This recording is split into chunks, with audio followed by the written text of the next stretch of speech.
scheduled meeting of school committee at 3 p.m., 3:01 p.m. on June 1st, 2021.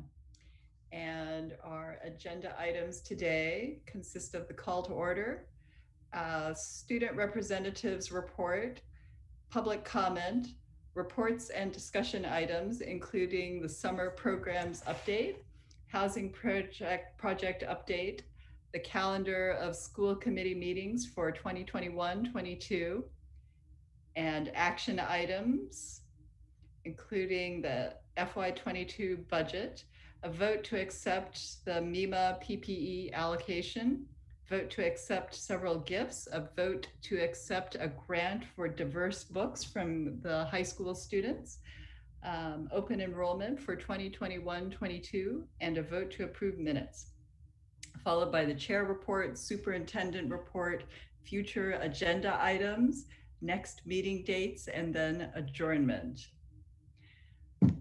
So today, unfortunately for our student representatives report, Carolyn Andrews and Evan Edler and Elle O'Connor and Charlie Savage all have either tests this week or have activities after school. So we will not be having our student representatives report this afternoon, and we will just go straight into public comment. So let's see, public comment shall be for a period of 20 minutes and is not a discussion, debate, or dialogue between individuals and the committee. It's a citizen's opportunity to express their opinion on issues on the agenda or of school committee business. So any individual wishing to speak before the committee shall identify themselves by name and address and shall speak for no longer than 3 minutes. And all individuals shall speak to the full committee through the chair and shall not address individual members or administrators. So you just flip over here. In order to give everyone an equal chance, I'll lower all digital hands, and then you may raise your digital hand if you wish to speak. So do we have anybody here who would like to speak for public comment?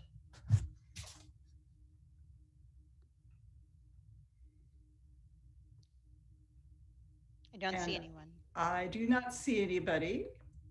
Hold on just 1 second. I'm arranging my screens. Okay, so I will close public comment.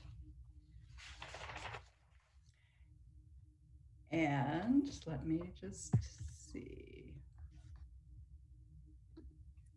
We will move on to the first item on our order of business for reports and discussion items, which is the summer programs update from Dr. Elenema. Thank you.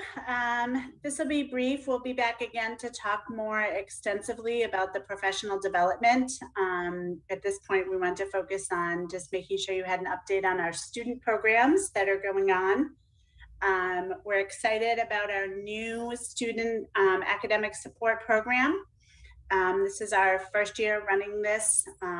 This was in response to kind of the crazy year that we've had. But we're excited to see how this takes off and what happens. This is the program, we talked briefly about it before, where the students are either in or both, a 2-week session for STEM or humanities. And regardless of which one they're in, there will be SEL embedded into all that they do. The teachers have some exciting things lined up, so we're looking forward to that. We have 400 students enrolled in that program. Summer enrichment, we have been able to offer out district-wide 24 courses for summer enrichment. We're really excited about that because we have a lot more secondary courses this year, which is great for our middle and high school students as well. Our EL summer program, this is just for our EL students are invited to this, and this is again focused on their English language acquisition But they try to do that in engaging and fun ways as well. So they often do cooking or different activities using everyday language, as well as supporting their academic growth. And then we, of course, have our special ed extended year program and our Great Expectations that we run each summer. So those are our 5 main student programs that are kind of run by the district. And then we will also have Kidsborough here this summer, which questions about that, I'm sure Judy or Ellen know more. And then we just highlighted on here our graduate courses that are going to be offered this summer. And we've talked about these briefly previously. Really focusing on our big district goals and supporting our students through those, as well as bringing in our kind of national presenters. Here are some of the big names: Claudia Foxtree, Lisa Deeker, and Sarah Wick, which is Learning for Justice, previously Teaching Tolerance. So in addition to that, we will have tons of PD, but we'll do what we usually do at the end of the year and let you know what all of that is. You're welcome to join us. There's tons of 2-hour sessions that'll be offered this summer, in addition to kind of spin-offs on these pieces. So happy to answer any questions. Please ignore locations for now because we're still working on finalizing all of those pieces. But in terms of the programs themselves, happy to answer any questions. Mr. Nixon, I see your hand raised. Thank you. Jen, can you just describe to us with respect to the student programs, separating EYP though, what's full? Is there still student activities? Yeah, so we're closed now for this summer academic support program. And basically, I think they still have some spots in Great Expectations, and for our EL, we still could fit more students in, as well as the enrichment. Any of the courses, you know, they run those by individual courses, so some are already full, but some are still open. So there is some enrichment open as well. And I'm asking because in some years we've actually had to drop summer enrichment because we actually didn't get enough kids signing up. So are some of those on the bubble because we don't quite have the numbers? And do we want to kind of make a public service announcement and just say we're still open and accepting applications? Yeah, actually, I just touched base with the coordinators today. We're going to send out another blast with what's left open. There is a website, but that link will give the parents that, so they know which ones are still open, since they're all individual courses. Some fill up super quick, and some, you're right, we end up not running if they don't fully enroll. Great, thank you. Yeah. Mr. Hopcroft. Hi, I just had 2 clarifying questions. On the 24 courses, is there an average number of students for those, or do they wildly vary? Like how many students are represented across those courses should they fill up?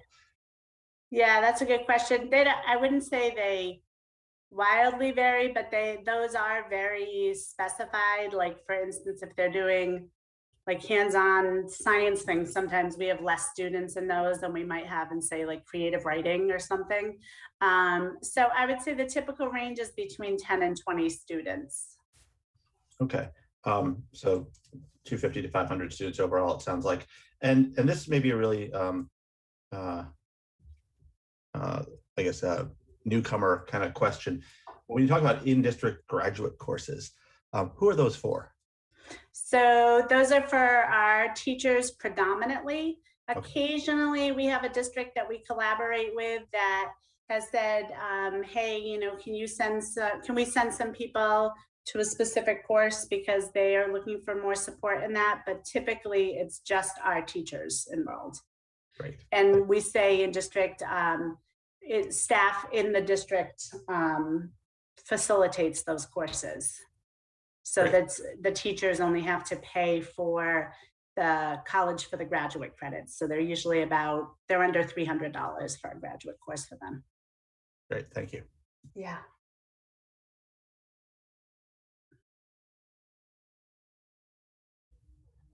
I had a couple of questions. You had mentioned that school committee members are able to attend the PD, and just should we contact you if we are interested in any of the topics? Sure. When we send out the list, I'm happy to let the presenters know of those different groups, what you'd like to take. Just let us know along the way. That's great. It's just mainly at this point because some of them we run virtually to make sure you get a Zoom link. And then the other item I had is, so just to reinforce for the summer programs, should students expect to have masks and distance, just the current COVID protocols in place? Yes, we are intending to run the same protocols for the summer. Thank you. We just should hear that as many times as possible. Exactly. So, any further questions? Mr. Hopcroft. Thanks. I couldn't get to my digital hand quick enough. Can you also just touch quickly on the coaches and the coordinators and directors? Sure. So our directors and our coordinators, which are full administrators, they've always had a contract that has days beyond the year, which is when they're able to do professional development with the teachers, curriculum work, hiring of new teachers, etc. But what we were able to do this past year is do an MOA with the union for our coaching positions that are still in Unit A, so they're not administrators. So like our SEL coaches, our ITS, that's instructional technology, and our literacy coaches, and we have a couple of instructional coaches, one at the elementary and one at the middle, that they swap days. So they, instead of a day during the year, they work a day during the summer to be able to do professional development. So we were able to do kind of a budget neutral way to offer more professional development in the summer with the coaches. So they'll be offering lots of PD as well. Thank you. Sure. Dr. Evans, you had unmuted yourself. Did you have anything to add? So I would just like to say that I'm really proud of the central office team for working so hard on fairly short notice in a very difficult year to plan a really robust summer experience for students. We're grateful that grant funding will enable us to have 400 students in this summer academic support. I'm most impressed that in addition to academics, it includes a strong social emotional component. We know that that's at the heart of all effective learning, that students who are able to self-regulate, students who are able to understand their own emotions and those of peers, they're able to work on executive functioning and all sorts of things, kind of indirectly, friendships, indirectly through some of the work that will reinforce the academics. And so I'm really pleased about that. I think that will be a great way to make learning fun and engaging, and also personalize it a little bit for the students. So I want to commend the planning efforts for that from the members of the central office team. And I'd also like to thank everyone for their flexibility as we're adjusting to ever-changing, it seems, DESE and public health guidelines. I just want to reassure parents and community members who might be listening that the summer programs will include, the ones that are in person will include mitigation efforts that are designed to keep everybody safe and healthy, and that we will plan fully do that to be sure that that's accomplished. And I think those students who participate will have a jump start on a full return in the fall, which will look much more like typical school for those of us who will be present for that. And I'll give an update in the superintendent's report from the most recent May 27th DESE guidelines on that. So again, just commending the team for great planning. Jen always does a great job planning the professional development. I especially wanted to call attention to the continued strong work from what was formerly Teaching Tolerance and Claudia Foxtree and Lisa Deeker. They all cut across some of the efforts the district's made around inclusion, diversity, and personalized instruction. So really pleased with the lineup for the summer. I'd also like to follow up on Mr. Hopcroft's question about our coordinators and directors and coaches providing professional development along with the central office folks. What Jen did not say is that if we were to hire out for all of this professional development this summer, it would be completely unaffordable, that the district is able to and has been able to provide very high quality professional development that has been supported by the administrative team, coaches, directors, and principals and assistant principals, all of whom regularly teach on professional development days during the year and then in the summer. All of the grad courses are taught or co-taught by members of the central office team as well. Jen, is anyone else teaching any of these grad courses except for you, Jason, Lori, or Pam? Yes, we also have ITS and EL working on it this summer. Okay, so it really is both a cost savings and also a reinforcement, and enables us to meet our district goals because the professional development, we can count on it being high quality because of all the work of our own folks putting in. But there are many, many hours that the people who are teaching these in-district grad courses who don't get compensated for grading and providing feedback on a lot of individual projects that the participants, mainly our district teachers, but also other employees in the district who take these courses, sometimes an ESP or other personnel would participate in. And so everyone's going above and beyond to be sure that we get the best quality professional development at the lowest possible cost. So just wanted to make sure everyone saw the big picture. Thank you, Dr. Evans. If I could also add a shout out last minute to the teachers with our new program in particular. The other programs are things people typically, know are happening and plan around, but launching this new program and asking lots of teachers to pitch in and get this done. I just want to say we appreciate everything, all the programs that everyone's doing. We really couldn't do it without them.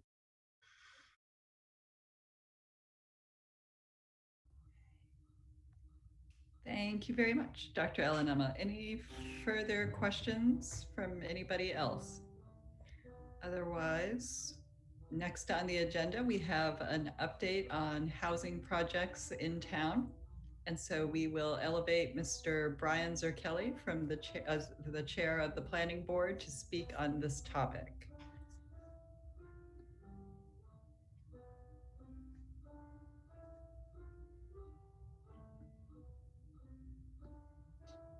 Let's see.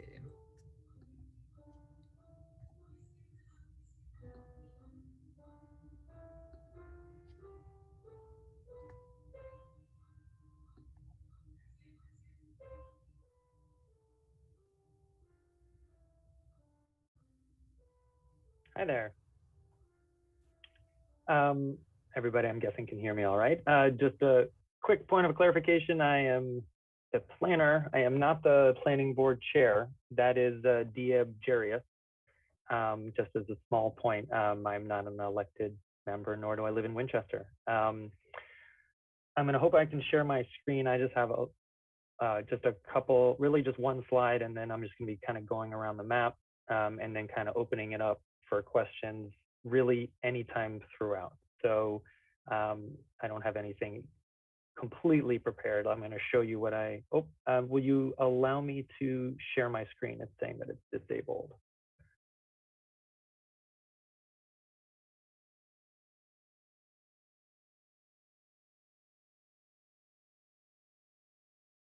Okay, here we go. So we the housing partnership, the Housing Partnership Board, the Planning Board, and the Network for Social Justice recently put on a housing forum. And this is one of the slides. Everyone's looking at, it says current housing with affordable units, hopefully. So these are the developments that we know of that are quite concrete. I'll go into a little bit further there when it has to do with in process. So Winning Farm was a recently built development. This is 55 and older community. It was an overlay district that very similar to Greystone. So this was recently built, 27 market rate units. The Housing Partnership Board was able to negotiate 2 units out of that. So they are in the, I believe someone has moved in, one hasn't. 654 Main Street, this is also known as Fells Hardware. So this was recently approved by the Planning Board, but it has now been appealed. We should know more about that. So this, and a butter appealed this project. This was mostly market rate. In the center business district, you have to do 10% at 80% affordable. So we ended up, out of these 6 affordable units, 4 of them are actually 80% and below. And then 2 of them are for middle income, which means for 80% of AMI to 120% of AMI. If anyone has questions about AMI and housing production, please just raise your hand, go for it. Right around the corner from Fells Hardware was 36 Elmwood. This was built last year and has since been having some issues, not surprisingly, with an elevator building in terms of selling an elevator building right now. The condos is pretty tough. This Waterfield lot. So elephant in the room is that if you hadn't gone to town meeting, that this is now going to be a potential referendum in front of the town of whether or not we should repeal this article, Article 6. Article 6 was the land development agreement that would produce 40 affordable units and 20 market rate units. So this is the one that has been in the works for many years. A lot of groups, a lot of people, a lot of time, a lot of effort to get that RFQ out, then to get the RFP out. So it's a little bit of an unknown here, but the idea was that we had always contemplated, and the zoning had always contemplated, about 60 units at this site. I'm just going to keep going here. So these most 2 recent ones are 416 Cambridge Street, which was across from the Whole Foods on Route 3, and 19 to 35 River Street. So these are 2 40Bs that are actually, the applicant is it's actually the same applicant. SEB is the name of the applicant. So it's the same developer who's doing these. And we just got word, meaning as of, I believe it was this morning, from the developer in terms of the timeline of these projects.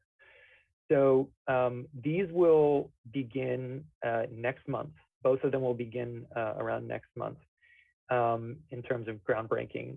And then here it says, the construction schedule for 416 Cambridge Street will be about 18 to 20 months.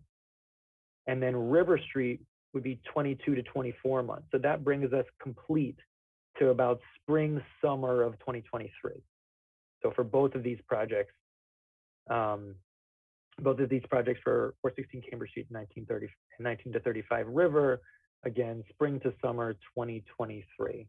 I'll pause there for a minute, and then I was just going to go to the map of showing kind of other potentials that aren't necessarily like in the pipeline, but that at least there's buzz, I guess I'll say. There's buzz about them. So I'll stop here briefly if anyone had any questions.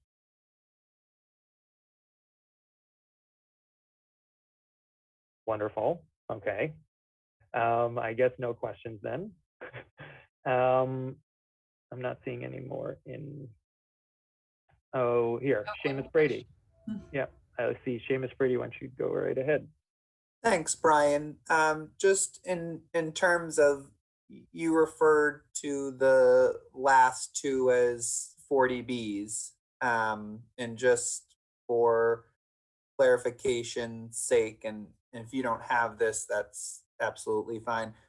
What were the prior, if any, 40Bs before those 2 in Winchester that were built? So I will share another.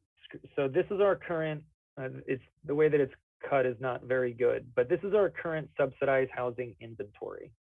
So this is every single unit that is on the SHI. So this is like technically, where we're going towards 10%. This does not include, you can see here, this is at 3.74. These 416 Cambridge Street will go back on. It was off because it did get appealed, and that will bring it back up to 4.9. But this is everything on the current SHI. So in terms of larger projects or developments, it's a much older. So we haven't had any recent ones. Basically, there's been only about maybe like 10 or 11 40Bs over the past maybe 25 or 30 years. However, 6 of them have been in the past 5 years. So the idea is that land is getting smaller, the land availability is getting smaller, not only in the Boston Metro, but obviously in Winchester. So those 8-acre sites, those 10-acre sites, now they're looking for the 3-acre sites and the 4-acre sites. So I hear this question all the time. What's really the risk of 40B coming to Winchester? We've, quote, fought it off for X amount of years. Like, what's the real risk?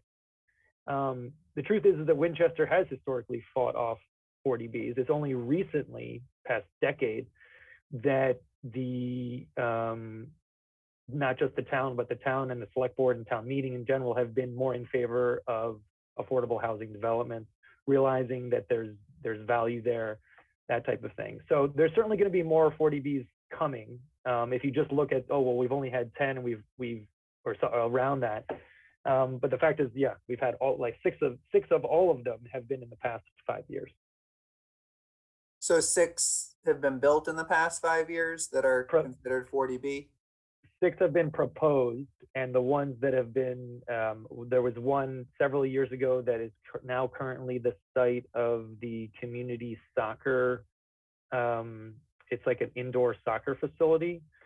So that was actually the site of a 40B, but then due to environmental contamination on the site, it was deemed not suitable for development. Okay. And then there were a couple other, and I wouldn't say that they were legitimate, to be honest, but they were a couple of, I don't know, wise guys and gals that were saying, oh, if you don't do this, then, you know, I might have a 40B come your way type of thing, in terms of threatening 40B development, not necessarily real, well, it's not, yeah, not necessarily real, but there have been those threats.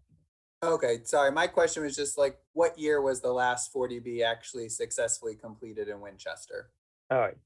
Okay. Sorry.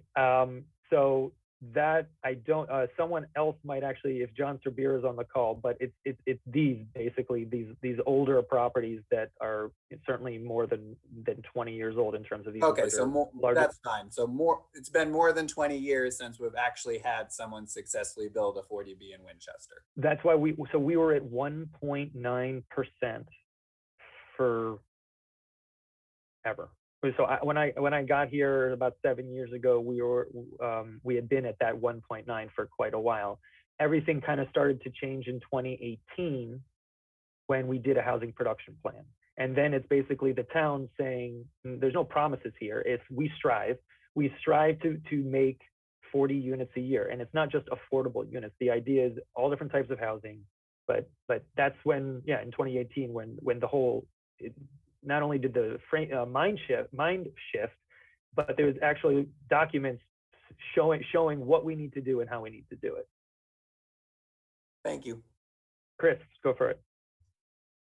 Hey, Brian, thanks for joining us today. So I'm assuming you have another few slides to talk about housing outside the 40B realm. And I have a number of questions for you there once you get through that. But given that you just said a moment ago, the parcels are getting smaller and smaller, I want to throw out one word of caution, which is the Holton Street property, when last contemplated as a 40B, it's about 13 acres and was envisioned at 250 to 300 units, which just scared the wits out of everyone. That project, of course, stalled, but within the past year, it was purchased by Bain Capital. And so whether it's, I'm curious, Mr. Zucchelli, if you have any, the most current understanding about Bain's disposition towards that property and whether there's the potential for 40B, or if that's just something to be discussed in kind of the non-40B general concern for housing. No, I'll give you the inside scoop. How about that? Yeah. It's Oliver Street Capital, which there are some ties to Bain, but it's not Bain. Number one, Oliver Street Capital, it's a few guys, very small firm. They buy and manage commercial real estate. I've talked with the principals. It was a very short, cordial conversation. They have no plans to do housing. They have no plans to do a 40B. They have several long-term leases there that they plan to keep and manage. That is what they're saying right now. Could things change in 16 months? Yeah, of course. Yeah, of course. But this is the mantra coming out of them right now. No, we don't do 40Bs. We've never done 40Bs. That's not our business. So this I just found out about maybe 3-4 weeks ago, and everyone like you, Chris, has been like, okay, when's that going to blow? Because we something's going to happen there. So as of right now, there's no legitimate threat. Obviously, there's always something there. Forget affordable housing or anything. It does not seem like that is going to be developed anytime soon due to long-term leases. Thank you. That's very helpful. All right. Unless anyone has anything else, I'm just going to go to the map and kind of show you kind of what's the landscape, I guess. So give me just a second here.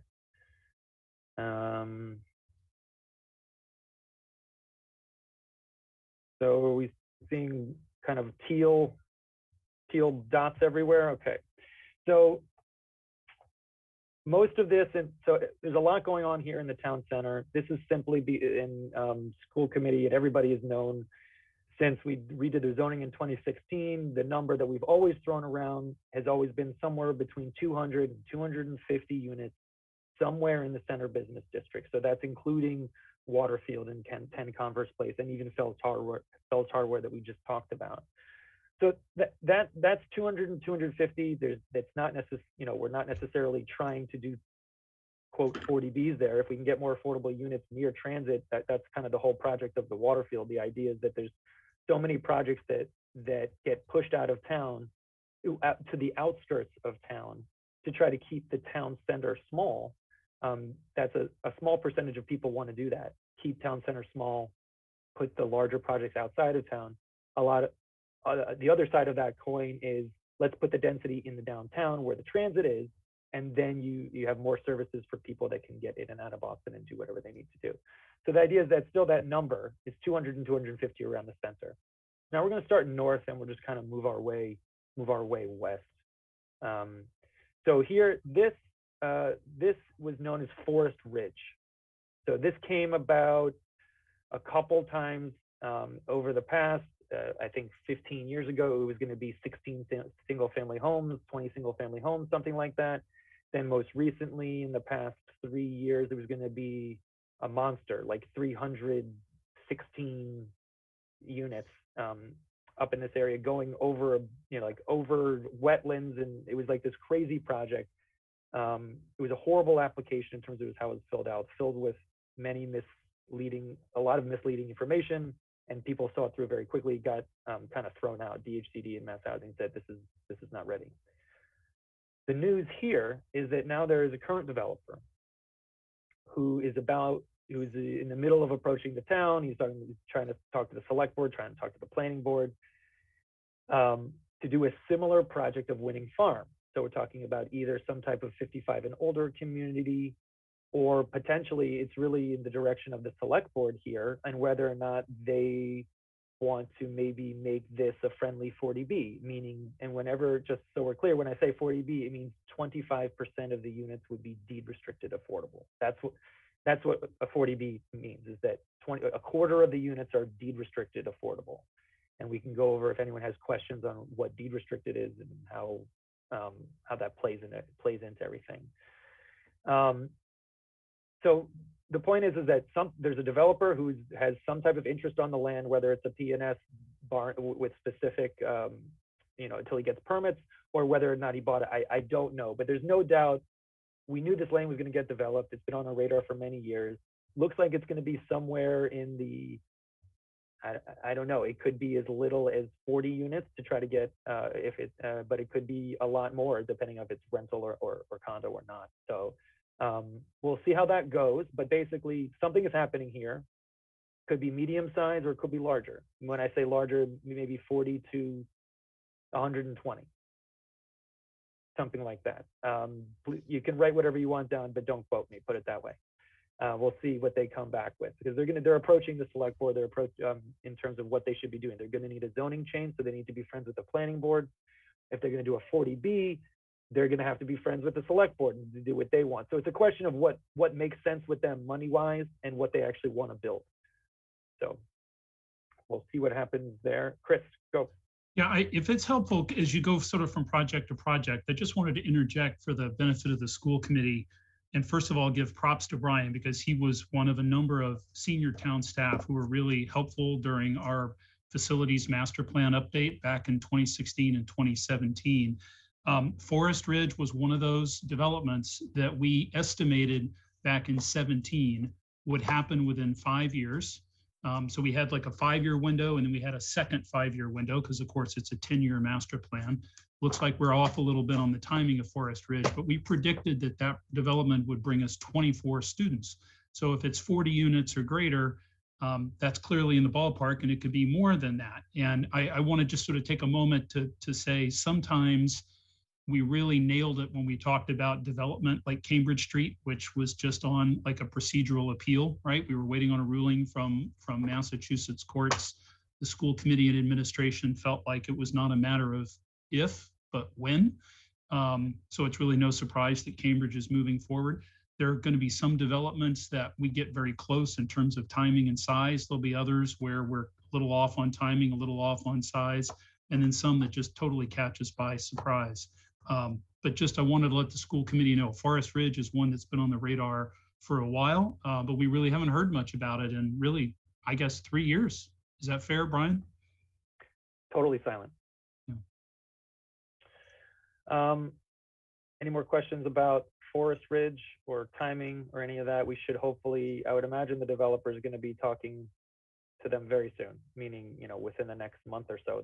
I know they're trying to figure out what they can do on the site. So they're figuring out numbers, but really at the end, they're trying to figure out what the town wants and then produce what the town wants. If the town wants 40 units of 55 and older housing, he can do that. If they want a rental project that where it's 75% market, so high-end market rate with some affordable, they'll do that. I mean, this is a question of what the town really wants here.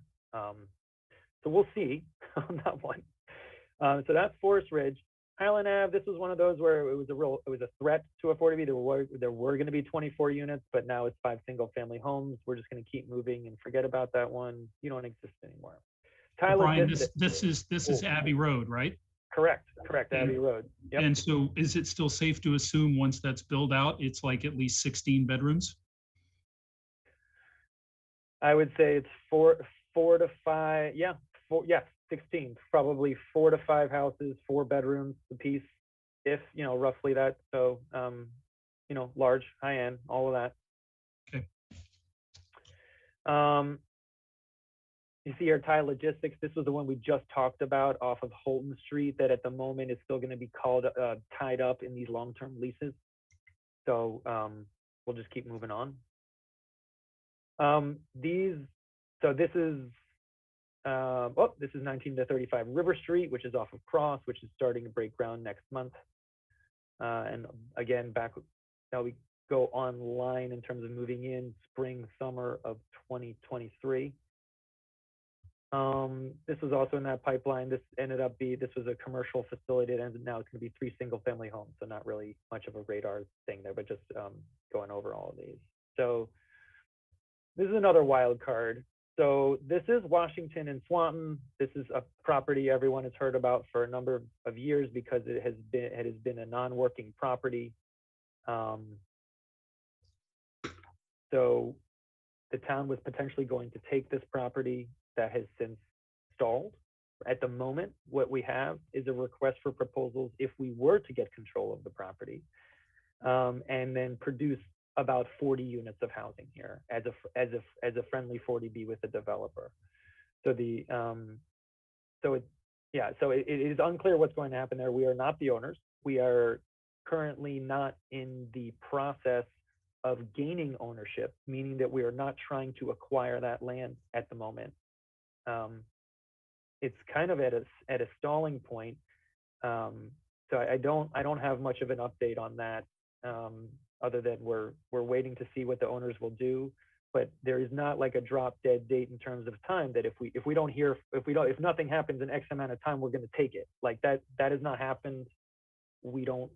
Yeah. So it's also not my decision. But so that's a select board initiative. So they have the power to do it. Town meeting gave them that power last town meeting. Chris? Yeah, so I just want to quickly interject here that we did share with the MSBA the eminent domain decision on the part of town meeting and granting that authority to the select board. And their senior staff took that to heart. So they actually gave us some credit, if you will, for the likelihood of bedrooms and additional students, even though there are no concrete plans. So the potential for that development for housing was taken into some account by the MSBA in arriving at the design enrollment for Lynch. Thank you, Chris. We're nearly there in terms of the rest of this. Right now, we're in the middle of a study that's looking at this corridor we call North Main Street, even though there really is no North Main Street in town, but it's right at the Skillings Lake intersection all the way up to the Woburn line. So this is the zoning districts GBD2 and GBD3.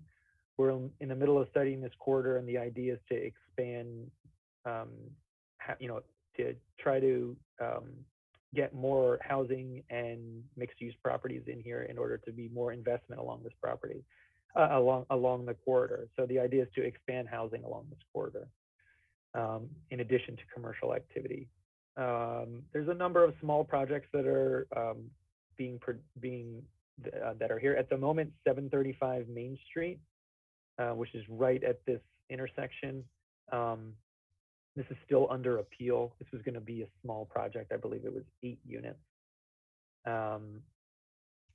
But as of right now, that is the only major, and that's not even that major, but that's the only major thing along this corridor. There's a potential for something at the Meineke lot, if that means anything up, I believe it's, here it is.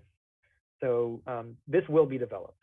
This will be somewhere in the, probably 8 to 10 unit range as well. The by right, you can split this property in half and you can do 4 units on each side by right. And I think that's where that project's going. Outside of that,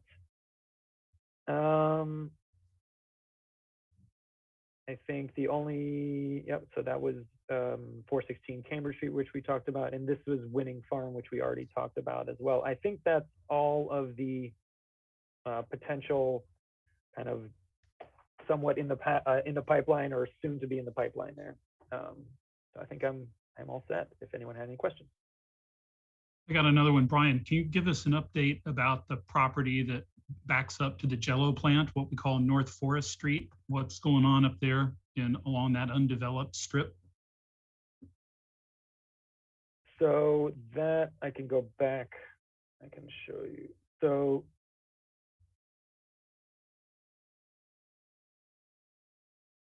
and are we still thinking single family or some potential for townhouses or something back there with a ring road? So short answer is I do not know.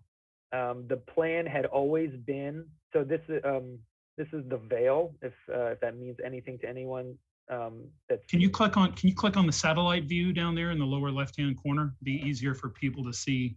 Yeah. Kind of see all the forest for the trees, if you will. Yeah, lots going on here. So this is the old craft site. Here's Woburn. Woburn is now, so Woburn is in the middle of getting, this has all been permitted, and now there's a lag, a normal lag, but nothing has happened yet in terms of building.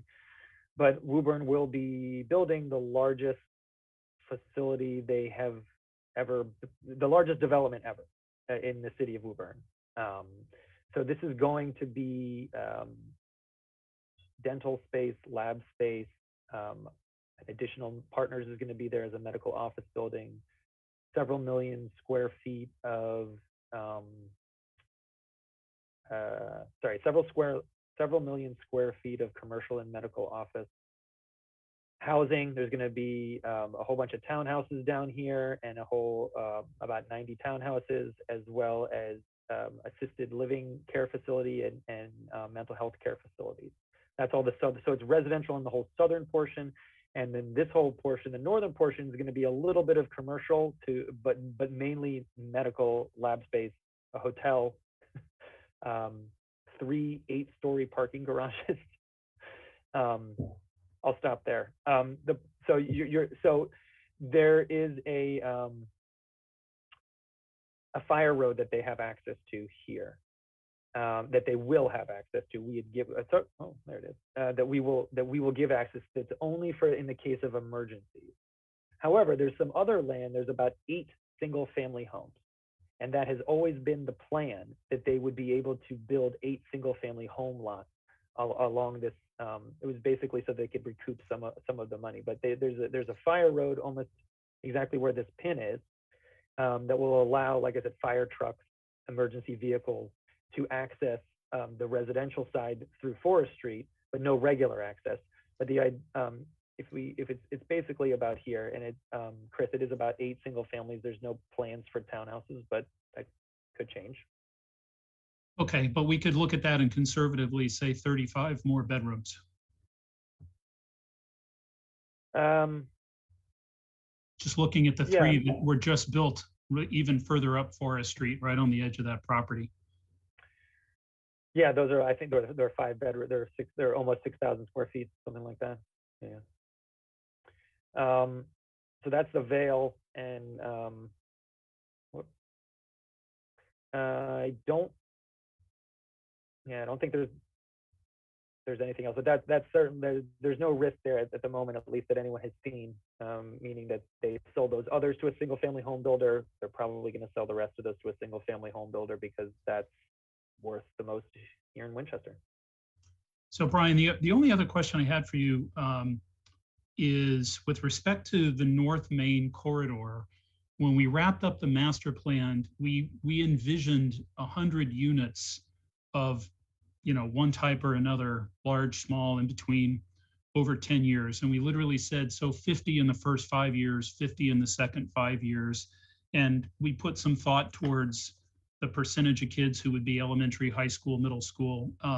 That's certainly one area. North Main, I hear a lot from, our friends on the planning board and from you and others, and we hear it mentioned at town meeting, but we don't seem to be producing at those numbers yet. Do you have a sense for, are there other 972 main streets, in the offing? Do we envision the development on North Main to come about from changes in the zoning bylaw, or some other means? Do you have any confidence about whether that 100 unit prediction over 10 years is going to hold, or is that a little rich? Yeah. So a few things to unpack there for me. I think the reason why there hasn't been a ton of development over time is because a lot of these landlords are either out of town or are just happy. They're happy landlords. So there isn't that real need to do much of anything about it. A lot of these landlords and landladies are getting older, and the idea is, do I turn this over to my kids? Do I turn it over to something else? What do I do? So there's certainly activity is happening. And a lot of it is going to depend on what is that base zoning. So at the moment, right now, you're allowed to do a commercial on the first floor and 4 units above. That's a by right project in terms of number of units. So, and you can basically cover the whole lot in the, along the GBD 2 and 3. It's meant to be more dense.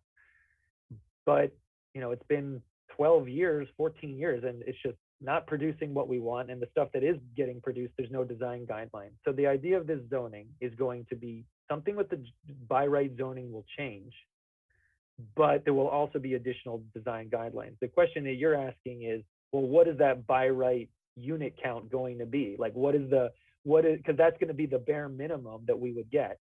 We're not done with that yet. So June 8th is our second and last housing forum. It's next Tuesday at 7 o'clock, 7 to 8:30.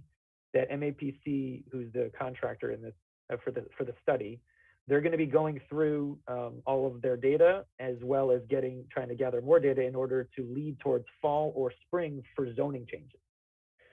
So it's happening, but I can't tell you is 100 a good number or a bad number. I think it depends on if that by right unit count is 8.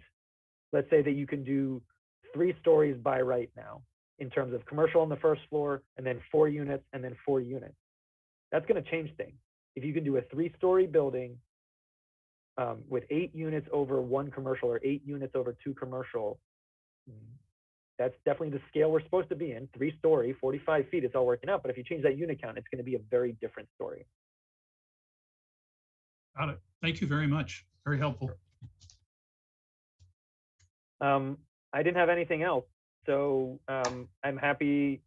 Yeah, a lot more work to do the rest of the day, but I'm happy to answer any further questions and be here as long as you need me. Do we have any further questions from the committee?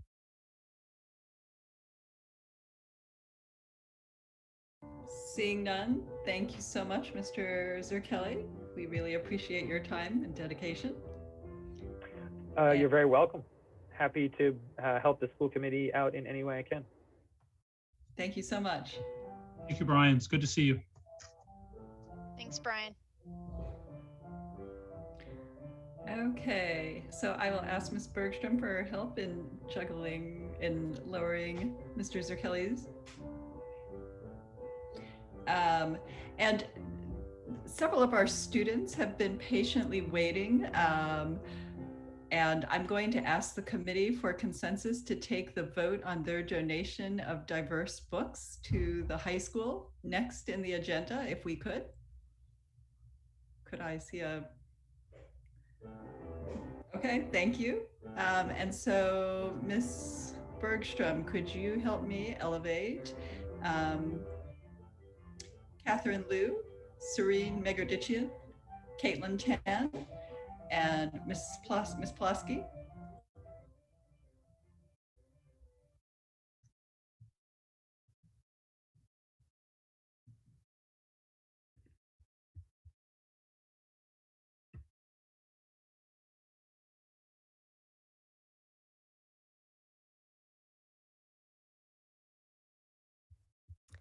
Hi, Caitlin Tan couldn't come today, but my name's Katie Liu. I'm a student at WHS, and I'm here with Serene to request approval for the Betty Allen Anti-Racist Grant for diverse text for the English and Science departments.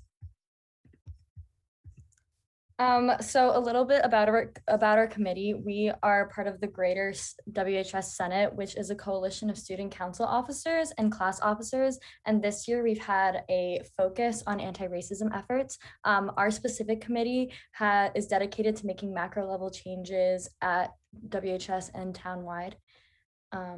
And I'm the vice chair of the committee, and Katie is the chair of the committee. We applied for the Betty Allen Anti-Racist Grant on a recommendation from Mr. Mahoney earlier this year. And a few months later, we received the grant from the Massachusetts Association for Supervision and Curriculum Development, along with 7 other schools around Massachusetts. We received a grant sum of $1,602, which Serene will talk about how we are planning to spend that. So we are planning of splitting the money between the science department and the English department. And so for the science department, we are putting together a moving library of 10 copies of 3 books that our committee members have read and carefully selected. And just to speak briefly on each of the books, I read a book called A Terrible Thing to Waste, Environmental Racism and Its Assault on the American Mind by Harriet A. Washington. And she studies the IQ of different races as a way to track cognitive damage, and points to how environmental racism and living near toxic waste sites has disproportionately affected Black communities, as these pathogens and toxins influence intelligence. And Katie will talk about. Go ahead, Katie. Our second book is Algorithms of Oppression, where the author analyzes research from Google search algorithms and then exposes the racism behind these search engines, returning to the example of the suggestions following the searches of white girl versus the searches of Black girl that perpetuate stereotypes. And our final book selection is The Social Life of DNA, Race, Reparations, and reconciliation after the genome. And the author Nelson uses DNA-based research to address systemic racism and traces past atrocities such as slavery to DNA findings, and examines how DNA and genetic lineage assist people in shaping their own identities and discovering their social responsibility. As for how we are going to be spending the money with the English department, being that we already have a well-established student-run diversity book club, we will use these funds to support purchasing books based on their decision for the English department. And we've been, Katie will talk about this next. So we relied a lot on support from the English and science department heads and teachers in order to come to the conclusions about how we wanted to spend the money. So we met with Ms. Ritchie and Ms. Plosky to discuss the best way for us to contribute to adding anti-racism literature into the respective science and English curriculums. We learned a lot about the process of buying books for a department and the importance of making anti-racism education part of the primary curriculum, kind of going beyond just the extra credit or small projects that we sometimes see in class. We also contacted current teachers and scientists like Ms. White in town and Sarah Rudolph, and were given access to materials that their teams have been using for anti-racist education, which is where we got, that served as a starting point for a lot of the readings that we did as a committee. We also then from there would assign anti-racism readings to members of our committee, which include 3 other WHS students and ourselves, and discuss the potential of these books, not only based on their content, but also on the length and complexity of the book and how accessible those would be to students in our school. And so for our final goals with this project, for more short-term goals, we just want students to be exposed in their science and English departments to stories and perspectives of individuals of different races and ethnicities. And for long-term goals, we hope to integrate anti-racist learning into the primary curriculum beyond extra credit assignments and optional work or short-term projects, and to continue using these books that we purchase in efforts moving forth. And we're happy to open up to any questions if anyone has any.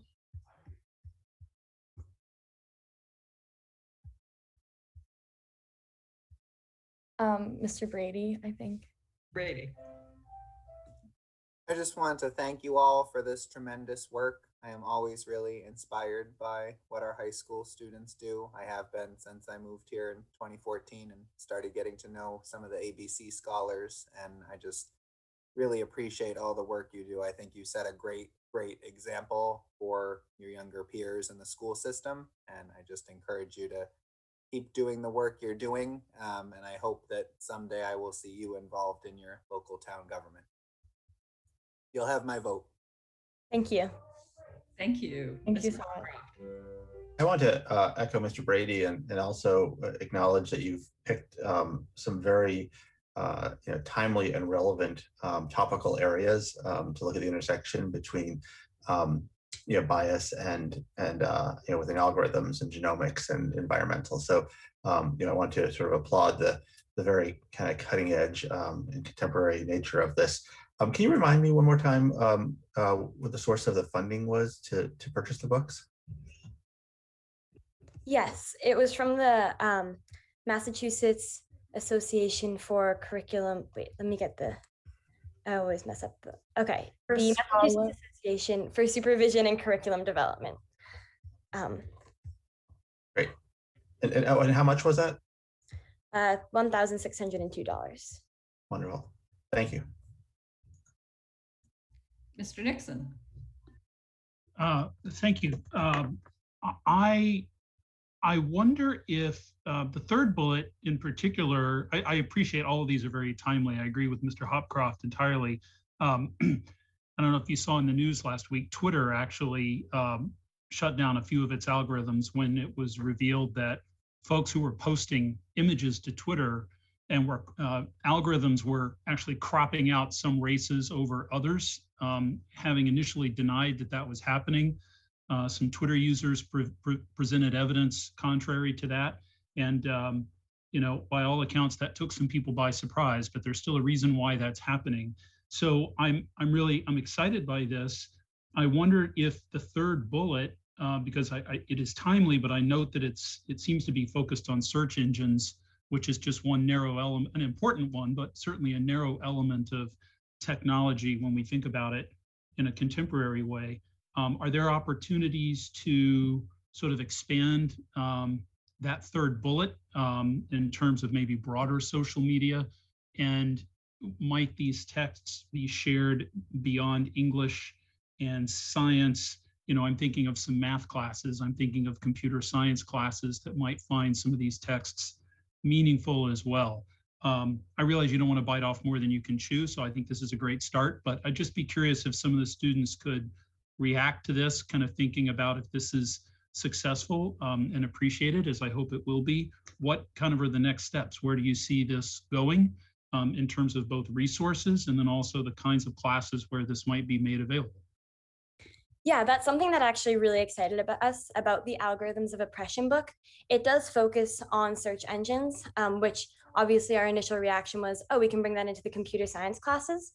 But all of the math and science classes, I think Serene can speak to this too, they focus a lot on collecting data, and then there's always a discussion about how do you apply this data and where does the data that you have collected and that you've analyzed mathematically, what do you do with that?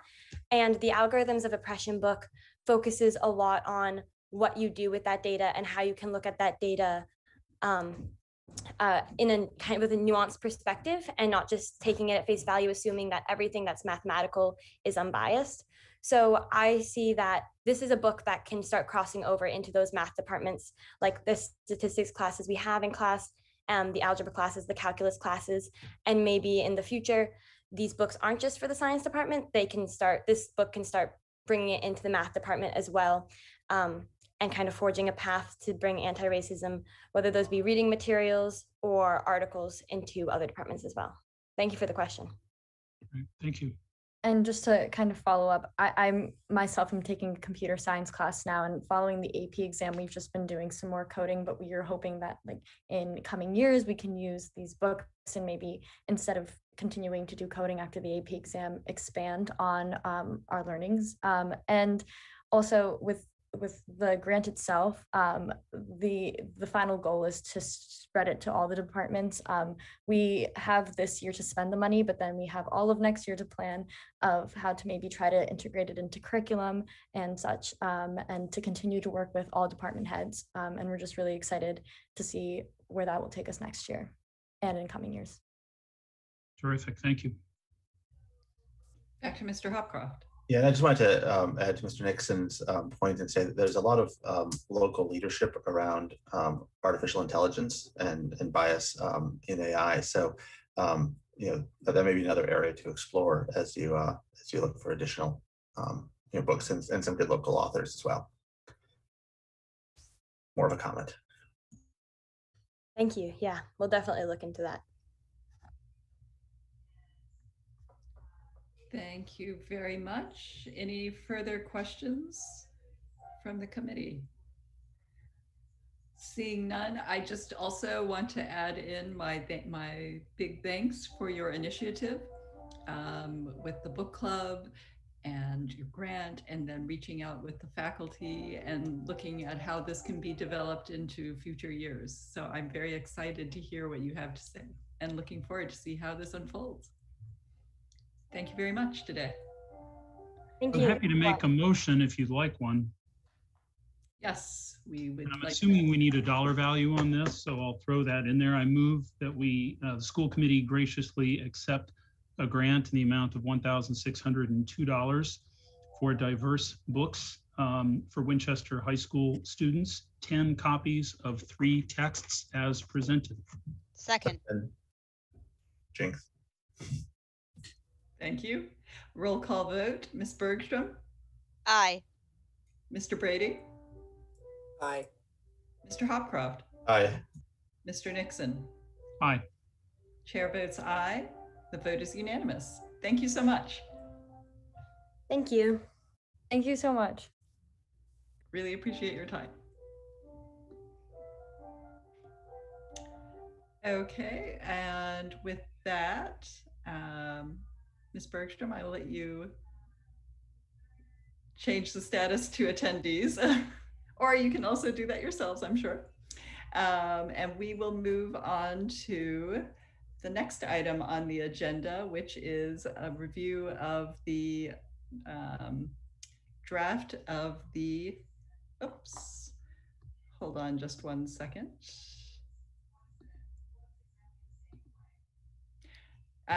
So we'll now be taking a first look at school committee's draft of the regular meeting schedule for 2021-22. And I can pull that up here, I believe. Let's see.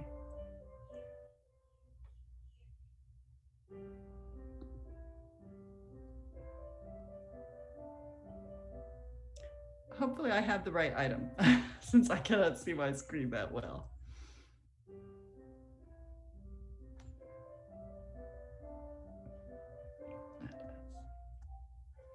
I have to comment, Ms. Bolognese, that I am enjoying the interlude while we wait, though. Oh, that's right. I still have it on. I did not put it on mute. Hold on just 1 second.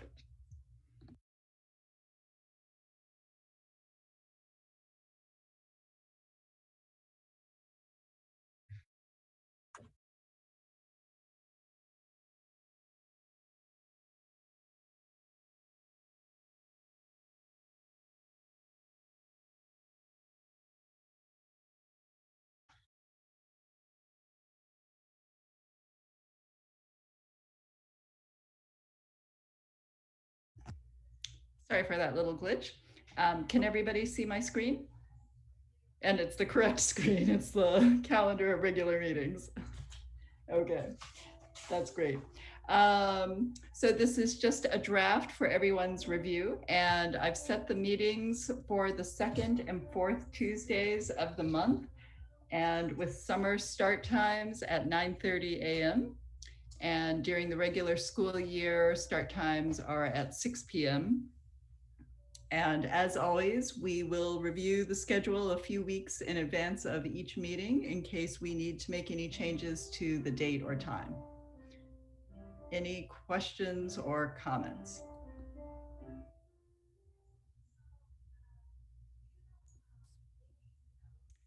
Mr. Hopcroft. So I guess I said two. The first is I guess I know Mr. Brady had conflicts with meetings during the day, but I'm assuming that maybe because it's summer, his schedule is different. So that was one question. The other, though, is would there be a way that we could set some sort of end time to these meetings? So if they start at 9:30, they end at whatever time, 3.5 hours.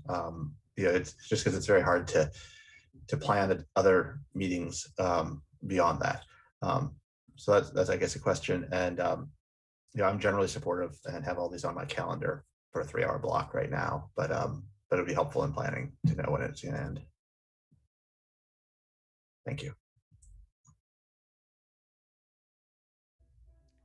Thank you very much. And I think that the scheduling and the length of the meetings we can also discuss when we when we have our norms meeting shortly. Mr. Brady. Just to Tom's question, thank you, Tom. Yes, the summer 9:30, that definitely works for me. I'm on vacation during that time, but I definitely would take your point. I think we should definitely put a time limit on those meetings because, again, if there's more pressing business, we can always schedule an additional meeting rather than just having a meeting go on for longer than necessary. So I would definitely be supportive of that.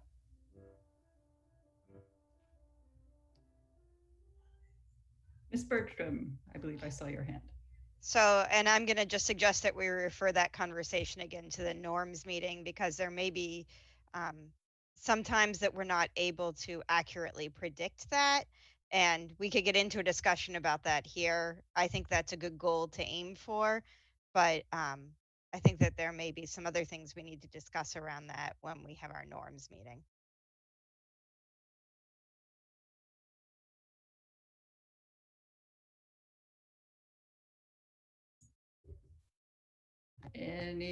Mr. Hopcroft. So I was going to say, I'm fine discussing this during the norms meeting. For now, I have a 3-hour hold on each of these. So we'll adjust that, I guess, after the norms meeting if need be.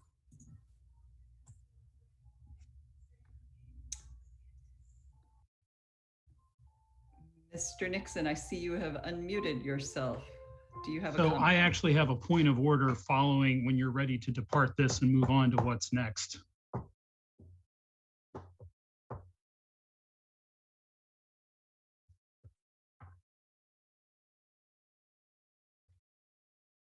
Sorry. I'm just wondering, are there any further questions or comments on this area? Seeing none, I was going to move us on to the beginning of the action items. And we have one action item that I would like to move up into reports and discussion items. Mr. Nixon, I'm not sure if that is what you were about to address. You are telepathic, so I will let you continue. Thank you very much. So I was going to ask for consensus from the committee if we could move this up under our reports and discussion items, as is usually our practice, to have a discussion of an item first before we vote it. Oh, hold on. I'm sorry, what are we moving up? We are moving up, I'm very sorry, the discussion of the budget. Sorry, my notes disappeared. We're moving up our discussion on the FY22 budget with Dr. Evans and Ms. Whitmore. So could I just make sure that we have consensus to move that up under reports and agenda items? Thank you very much. Yeah, support So that. Dr. Evans and Dr. Whitmore, or Ms. Whitmore. Sure, I'd be happy to speak to this. This was included as an action item in the event that the school committee wished to take a vote in relation to this item. We have had discussions for many meetings about the FY22 budget, and I just want to give the committee opportunity to give us feedback as Ellen Whittemore and I are finalizing the FY21 budget and the proposed FY22 budget, particularly in relation to planned spending for personnel. So just to remind anyone at home who might be listening, the school committee voted a draft budget number for FY22, which differed from the Finance Committee's recommendation by the for two FTE positions that we had anticipated needing for the fall. That is, we need to run 113 sections of elementary classroom teachers, and the town meeting and finance committee chose to fund only 111 sections, the equivalent of that in terms of teaching salaries. As I presented the enrollment update, the projected enrollment update at the last meeting, we certainly will need 113 sections in the fall. And as I have said repeatedly, I think at previous meetings, the town meeting approves the bottom line budget. The school committee then can determine how we move money within the bottom line budget that's approved by town meeting. But in the end, as a public K-12, pre-K to 12 school district, we are compelled to hire as many teachers as are necessary to teach the students who we expect to come before us. And so I'm quite confident we'll need 113 elementary sections in the fall. There are some times where we'll need 114 sections or 115 sections, depending on summer enrollment, or we need to hire additional staff members, special educators generally, teachers and or support staff members, or incur additional expense side items such as out-of-district tuition or contractual services. Those are the two big costs, or out-of-district transportation. And so I asked the chair to include this, not so much with the anticipation that you would make a decision around the source of funding to cover the shortfall in personnel, particularly since we have not yet completed our hiring. I sent a document to school committee members that Lord Kirby had put together earlier today to give you a picture about the positions that we have yet to complete hiring for, and those for which we have completed hiring. And as you can see, there are still a lot of moving parts. I'll talk a little bit more about personnel shifts in the superintendent's report. But generally speaking, and at least in my tenure here, we've come before the school committee in the fall with some proposed revisions to our budget. The bottom line would stay the same, but proposed revisions depending on how our personnel costs have shifted or other unknown expenses have cropped up or reduced, hardly ever reduced, but that could be the case. And so there's no necessity to vote today on a revised budget. Just want to make sure that everyone understands what our appropriated budget looks like. The other complicating factor in the FY22 and beyond budget development is the additional allocations that have been coming our way from the state and primarily federal government related to COVID.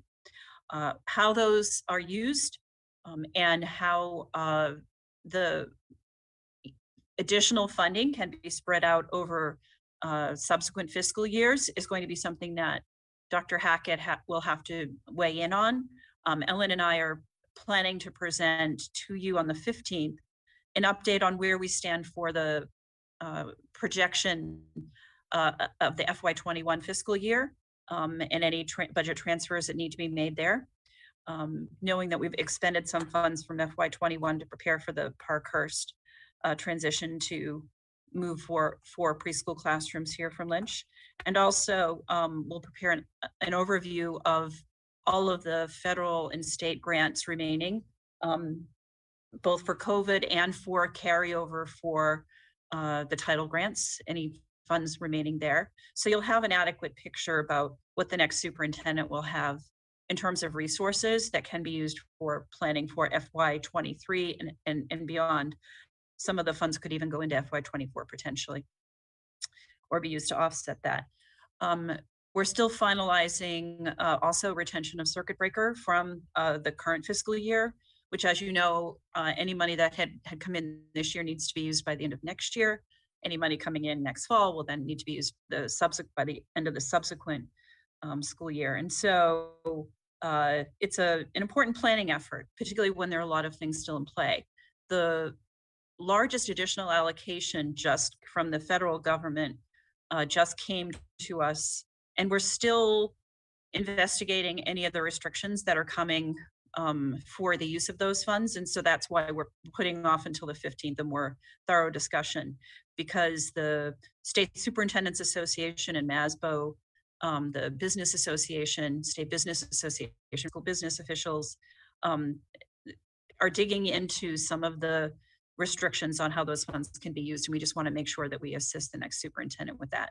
So the main purpose, again, in putting this potential revote on the budget was to get some indication from the school committee if your support for the 113 elementary sections, and also a recognition that we aren't complete with the budget planning for FY22 until we get more information on some of the additional federal grant monies and how those potentially could be used. So I'd be happy to answer any questions, but before that, Ellen, what have I forgotten to say that I should have, or what would you like to correct that I maybe was not as clear on? You articulated it all. Okay, so happy to answer any questions that members might have. There is no requirement for a vote today. It was put on as a placeholder in the event that you wished to take any votes in relation to this budget shortfall. Mr. Nixon. Thank you. Thank you, Dr. Evans. Appreciate that. So I guess I take a position which is we not only don't need to vote today, I'm not sure we need to vote at all, at least not for some time until we have some real definitive information that tells us that might be necessary. In other words, we work with, as Dr. Evans said, the budget that's given us from town meeting. We get what we get and we don't get upset. There are some years where we see some late retirements that help us with the bottom line. Those vary year to year, but given some of the open positions that we have, it's also possible that Ms. Kirby may be filling some positions, at a salary that might be a little bit lower than what was budgeted. That can also happen, but of course the inverse can happen. So what we should always be after is the folks that we think are going to do an excellent job, that are a great fit for the district. And I hope that if there's a very strong front runner candidate, we don't pass on that candidate to save a few bucks on someone else just because they sort of fit within kind of a line item, which is one of the beauties since our budget is sort of largely, fungible. So aside from our typical fall update from the Director of Finance, which really is a great time because by October, early November, we really, of course, are absolutely certain who retired, who's taking maternity leaves, and do we have sort of replacement candidates? Just a lot is really figured out by late October, early November. What I'm most interested in the short term is, given that we have a couple of extra vacancies, the operations coordinator is something that I noticed from the update from Dr. Evans, that's not filled yet. And I would strongly urge us not to fill that position until our interim superintendent is here and we have someone to fill Ms. Whittemore's shoes. She's done a great job and has a really significant role in this district. I feel like our Director of Finance and our incoming superintendent really need to have a meeting of the minds about what they're looking for in that position. And again, just speaking to resources, I want to have the strong a person as we can find to kind of come in behind Ms. Whittemore.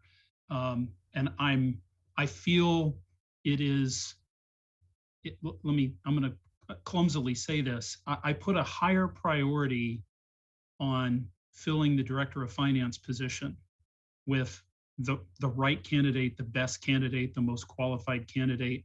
I feel like that comes first. There is a foot to fall first, and it's that before we get to the operations coordinator piece. And if finding that best candidate has some monetary implications, I see that as a short-term issue. Again, I'm more interested in getting the right person on board. And I want to be sure we're not losing an opportunity because we're setting aside money for an operations coordinator when that very sort of role might do well to be considered by our new Director of Finance and the superintendent. Not suggesting it goes away. I'm not trying to suggest that, but I see one as more of a support position to the other. That did come out in a clumsy way, but those were my thoughts. Just to clarify, I have no intention of filling that position. I'm leaving that up to Dr. Hackett. Thank you. Mm-hmm. I believe next was Mr. Brady. Yes, thank you. Just one clarification for us. I know we had a few retirements that I think were announced right around town meeting or right after town meeting. And I was just curious how many retirements we ended up with and what the potential impact of that is. Sure. So Lori can weigh in on this as well. We've had 9 total teacher retirements, not all full-time people, some part-time people, and 2 speech and language pathologist retirements. Ellen had built into the budget proposed savings based on retirements of slightly under 300,000, 288,000. And so, as Mr. Nixon pointed out, when many of our retirees are paid at the top of the scale in terms of the teacher salary contract, but they often have positions that are hard to fill positions, and so require us to not hire someone who's only got 1 or 2 years of experience. And so the estimated savings is really going to depend on above and beyond the 288 that Ellen built into the budget as anticipated. The 3 or 4 additional folks who've retired since then depends on who we get to replace them and whether or not they were full or part-time. And so obviously the savings is greater if you have a full-time person retiring. The other factor that's at play is we've had 12 resignations. And of the resignations, some of those are beginning teachers and some are not. And so depending on who we hire to replace them, there could potentially in addition to that, we have the positions that haven't been filled. We have a nurse, pre-K nurse coming in for Parkhurst. We have a social emotional learning coach and a replacement, the social worker at the middle school. We have an ITS position open, the technology support position, which is a teacher contract position, is open because someone in that position moved into the coordinator of digital learning and innovation position and so forth. So there's there's some domino effects in terms of hiring and what the potential savings might be. I anticipate it could be as much as two average elementary teacher positions could be realized and financed through savings between resignations and retirements. And I got a question from a school committee member today, and Lori can maybe help me out with this one, around how do the essentially 11 retirements, how do those stack up with what we've seen in previous years? And from my recollection, there have been some years where we have more than 11 and folks let us know early, and then some years where there are 7 or 8. And so I think it can really vary. We generally know a year or two ahead, or have some idea that we have a crop of people who are going to be of retirement age and maybe retiring. But in recent years, our teachers who are of retirement age, many of them have decided to stay on because they enjoy what they're doing so much and they're still highly effective. And so we can't always count. We have many people still teaching in their 70s, for example, in the district, and at least one employee in her 80s, I believe. And so, Lori, anything else you want to say about retirements or potential savings or timing of that was unusual this year in terms of numbers or timing? Yeah, I think these numbers are a little bit off since I've been in higher, because people postponed their retirement. In some cases, they were scheduled last year and they wanted to just let this year play itself out. And then we had those that the conditions just changed so dramatically that they retired in the middle of the year, at the beginning of the year, when they would have tended to stay at the end. Oh, one other sort of personnel impact that can really vary from year to year. How many of our teachers are on parental leave, who give birth and either need a leave of absence replacement for a certain, couple of months or for the remainder of the year? And if you are paying a leave of absence replacement and also paying a teacher at the same time, that's a significant cost to the district. But if someone takes an unpaid leave, then sometimes there's some significant savings between the difference between the regular teacher salary and a leave of absence replacement. So that there can be a significant swing there. And next year, it looks like right now we have fewer parental leaves than we typically would. I don't know, Lori, if there are more in the pipeline that we may see. Yeah, this seems, yes, there are more. It seems very low. Mm-hmm. Yeah, right. Mr. Hopcroft. So I thank you very much for this. This is really helpful.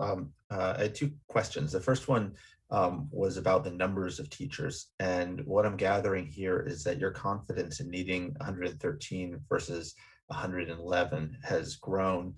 In prior meetings, you talked about the possibility of needing 114 or 115. So the first question was if you could update us on your thinking. Is it a firm 113 or is it a 113 trending upward? So when I presented the projections at the last meeting, we were really only looking at a couple of classrooms at Lincoln that were pressing up against the upper limit where I felt comfortable. But that included several spots for additional move-ins. So we'll continue to monitor registrations. The place that's been the most volatile in past years actually is Morocco and Lynch. Schools have been the most volatile, with Lincoln a close third in recent years, with summer move-ins exceeding what we had anticipated. And in some cases, 6 or 8 students at a single grade level, or in Lynch's case, more than 10 students at a single grade level moving in during the summer. And you can see if you only have 5 3, 4, or 5 classrooms, that can have an impact on your overall class size. So at this point, I'm pretty confident that we've built in enough spaces for the students we anticipate enrolling. The only push point would be Lincoln, but Lincoln has only one additional space they could possibly use as a classroom. And so it would be maximum of one additional, I believe, at this point, short of, summer enrollment that's far exceeding our expectations. We've really tried to be on top of the students who left us and might be returning. Our kindergarten registration, following through, the registrar has been very good about kind of nailing down the numbers. And so I think we're fairly confident that we'll be able to stick with the 113 and that there'll be sufficient space for the students who join us. Later this meeting, we'll talk a little bit about open enrollment. School committee generally would have to vote to open seats. At this point, even though I would like to see enrollment more equalized across the district, I'm not confident enough in the numbers to open seats at this point at any school. And so the 113 seems like a good number. The principals have confirmed it. The registrar is staying on top of registrations. And I know that Dr. Hackett will update you monthly once he's on board as well to let you know whether there are any significant changes in the average class size. The other place where there could be additional enrollment that we haven't really added staffing for would be middle and high school. But when I spoke with the middle school principal, he's confident that there's sufficient room at all the middle school grade levels to accept additional students beyond the projections.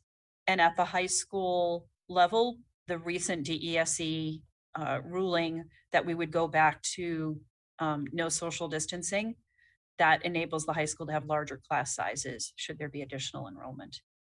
And so while we haven't provided for any enrollment growth at middle or high school for core classrooms, I think overall, I'm pretty confident that this budget and the teachers we've planned for will be able to meet our needs. And so the other question was about more about the numbers, and I get that it's a bit of a moving target because things are changing, and in fact, unless there's urgency for us to do anything, as Mr. Nixon I think suggested, holding off as long as we can to finalize things, because the closer we get to the end, the more final things will be.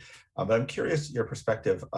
You talked about maybe some more experienced teachers who may be retiring or who have left for other reasons, and bringing in other folks. And I appreciate all the work to try to keep things within the budget that we have. But are you seeing areas where there may be an impact on students for having either less experienced teachers or more people covering? It seems that there's often a trade-off when you spend less money on staff. So the difference between the hiring at our budgeted amount, which is sort of master's step 2 or 3, and hiring someone who's very experienced with 10 or 12 years experience is more than doubling the cost for that teacher, and could quickly be a budget buster. And so that's always the push-pull that we have. Do we want to hire the best person for the position? Yes, we do. And that's why we do extreme vetting and require demonstration lessons. And we've been very fortunate to have hired great people. But there are some positions that are harder to fill, and we have to pay more money and get more experienced people. Generally, that would be special education in particular, particularly for specialized programs. It could be some folks who provide specialized services like school psychologists or counselors, and always a bit of a push-pull. If we do hire high for a certain position, then we have to really pay attention to meeting our budget target of someone with a couple of years experience and a master's degree for other positions. The pool generally in a normal year, and Lori can speak to this as well, elementary classroom teachers, we can often get very talented elementary classroom teachers who've had a couple of years experience. Sometimes world language teachers or high school math or science teachers are harder to come by, and we have to consider more experienced candidates for those positions. So we try to be selective, and also special education is often an area where you're paying for a certain expertise and experience level that is required to support those students who are our most at-risk students. So generally, classroom teachers, elementary and middle school classroom teachers, we get a large number of applicants and get highly qualified folks. High school content area teachers are sometimes a little bit harder to come by, and special education teachers. So that's, you know, that's the balancing act. If we are replacing on average 25 teachers per year to 50 teachers per year, and you're paying more than your budget, 10 or 12 or 15 or $20,000 per teacher, you can see where it could quickly become very difficult. And this is one of the drawbacks to having per pupil expenditure. We're in the bottom 20 or 25%. We just don't have the capacity that some other districts do who have larger budgets. So that's the reality of trying to meet our targets. Yeah, I guess I know it's hard to quantify, but to the extent that we are making it work with what we have, I applaud the team for doing that.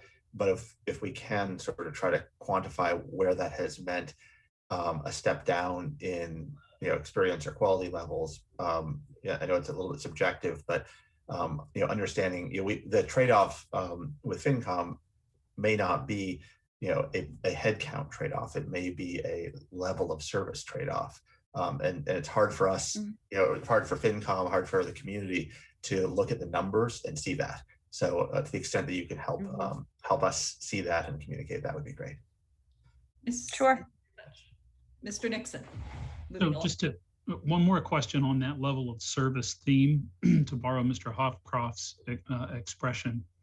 Ms. Kirby mentioned a few moments ago, you know, in some years we do have retirements. I'm talking specifically about teachers. We have retirements during the school year, and those retirement dates come, what I would say, like as a matter of right? It's all tied back to when you started working. There's some calculus that goes into that.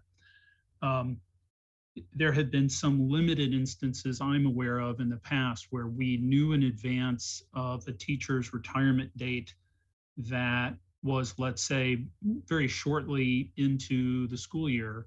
And so decisions were made to, if you will, give that teacher some specific unique duties and find that permanent replacement for the whole school year. The point being is it can be very disruptive to students to switch teachers in the middle of the school year.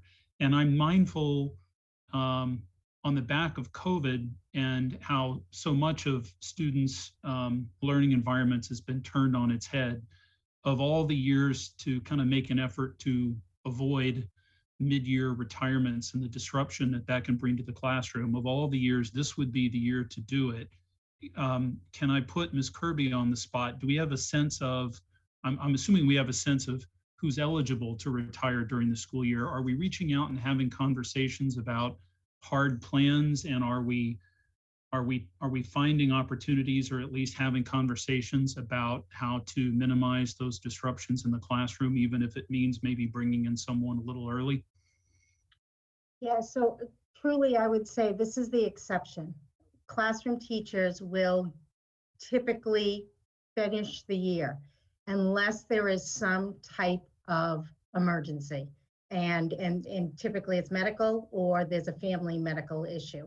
This year was the anomaly, and truly it was the demand, of the job and the role that changed.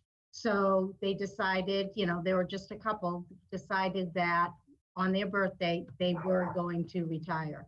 We do have these conversations, but again, people are always hedging. You know, they'll say, oh, I'm definitely retiring at the end of this year, and then the time comes and they don't. So these conversations are had. What I would add to this conversation is, and today it was just very timely, Jen and I were working on the new teacher orientation program. We do really consider who we're bringing in, what their strengths are, and what their areas of needs are to the best of our ability now.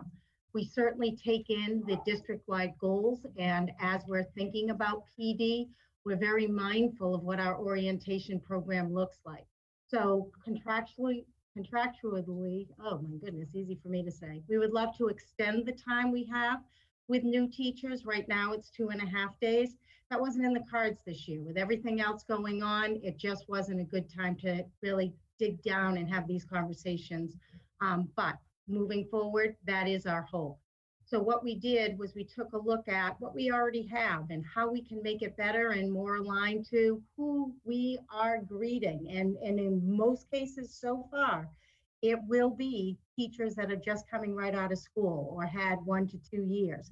I will say we've filled several positions, probably close to 10, with some of the LOA positions. So if you will, these people have had a year-long audition and they've done exceedingly well.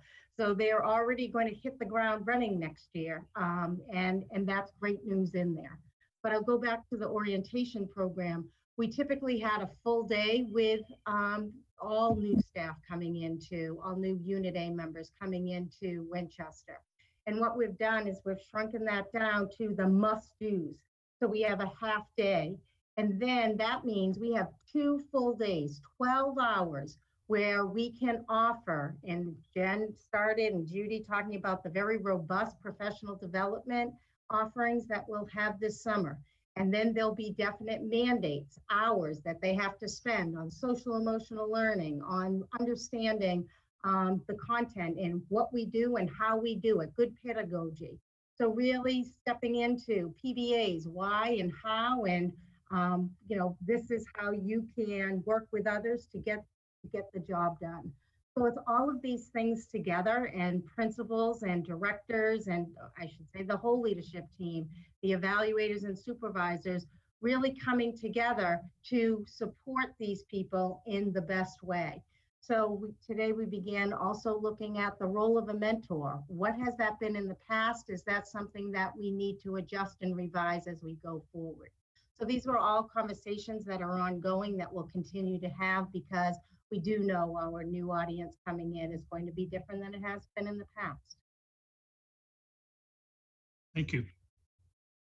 Seeing as Ms. Bergstrom has a question, and it's her first time asking a question, I'm going to her first. Thank you. I actually think a lot of what Ms. Kirby just said was going to get at what I was going to ask the department to elaborate on a little bit. Because I'm reacting a little bit to Mr. Hopcroft's comment. I think it's also dangerous for this committee to equate the quality of a teacher to the number of years they've been teaching. I think that there are some outstanding teachers with less than 5 years experience that this district would hugely benefit from because of their experience, who they are, what they bring to our community, and likewise along the spectrum. So I appreciate Ms. Kirby. I was going to ask about the mentoring program and where we were with that as a district, because that's one way that we do bring teachers in that may have potential and build them to be even stronger educators than they come to us as, and just be able to support them in their journey here with us in the district as well. But when we talk about budget and hiring teachers, I just want to be careful that we're not putting a dollar figure on the quality of our teachers just based on years of experience or degrees behind their names solely. Mr. Brady. Thank you. Just for Dr. Evans, just because you mentioned for the other position, and obviously replacing Ms. Whittemore is no easy task at all, but do you have a timeline on what that hiring process is going to look like? I would ask Ms. Kirby to weigh in on that. I'm leaving that to Dr. Hackett, and I guess the position has been advertised. And so, Laura, if you want to speak to the timeline. Yeah, so Dr. Hackett asked that we post that. So we did at the end of last week, and presently we have 6 new candidates that have applied. Awesome. And just to clarify, that got posted as a full-time position. That won't be an interim or anything like Correct. that. Okay, great. Thank you. Mm-hmm. Mr. Hopcroft. Yeah, I just wanted to assure Ms. Bergstrom that I share her belief that numbers of degrees and numbers of dollars paid do not equate necessarily to quality, and so I'm very supportive of finding the best teachers from wherever, and frankly, a lot of times having younger, newer perspectives enhances the the experience. My concern had been more that if we can take $100,000+ out of the budget and just say, oh, we'll have some expensive people retire and we'll just hire some people for less, then why not take another 100,000 out, and why not take another 100,000 out? At some point, we're already saying that we don't have enough resources to fund what we think we need, and so the concern was more about appreciating the efforts of the department to be able to make it work with less money. That I wanted to understand what the implications were of that. That was all. Sure. Any further questions from the committee? Many of my questions were already covered and what everybody asked. All right, seeing none, thank you very much for the update. And we will now move into action, or to the voting and action items, and it is 4:47 p.m. So with the changes to our schedule, we will be beginning with a vote to accept the MEMA PPE allocation. Ms. Whitmore, could you update us on this? Certainly. Recently, MEMA provided school districts with the opportunity to obtain surplus PPE that they had in their warehouses. This was provided to all districts throughout the Commonwealth, and it was done so at no charge to the district.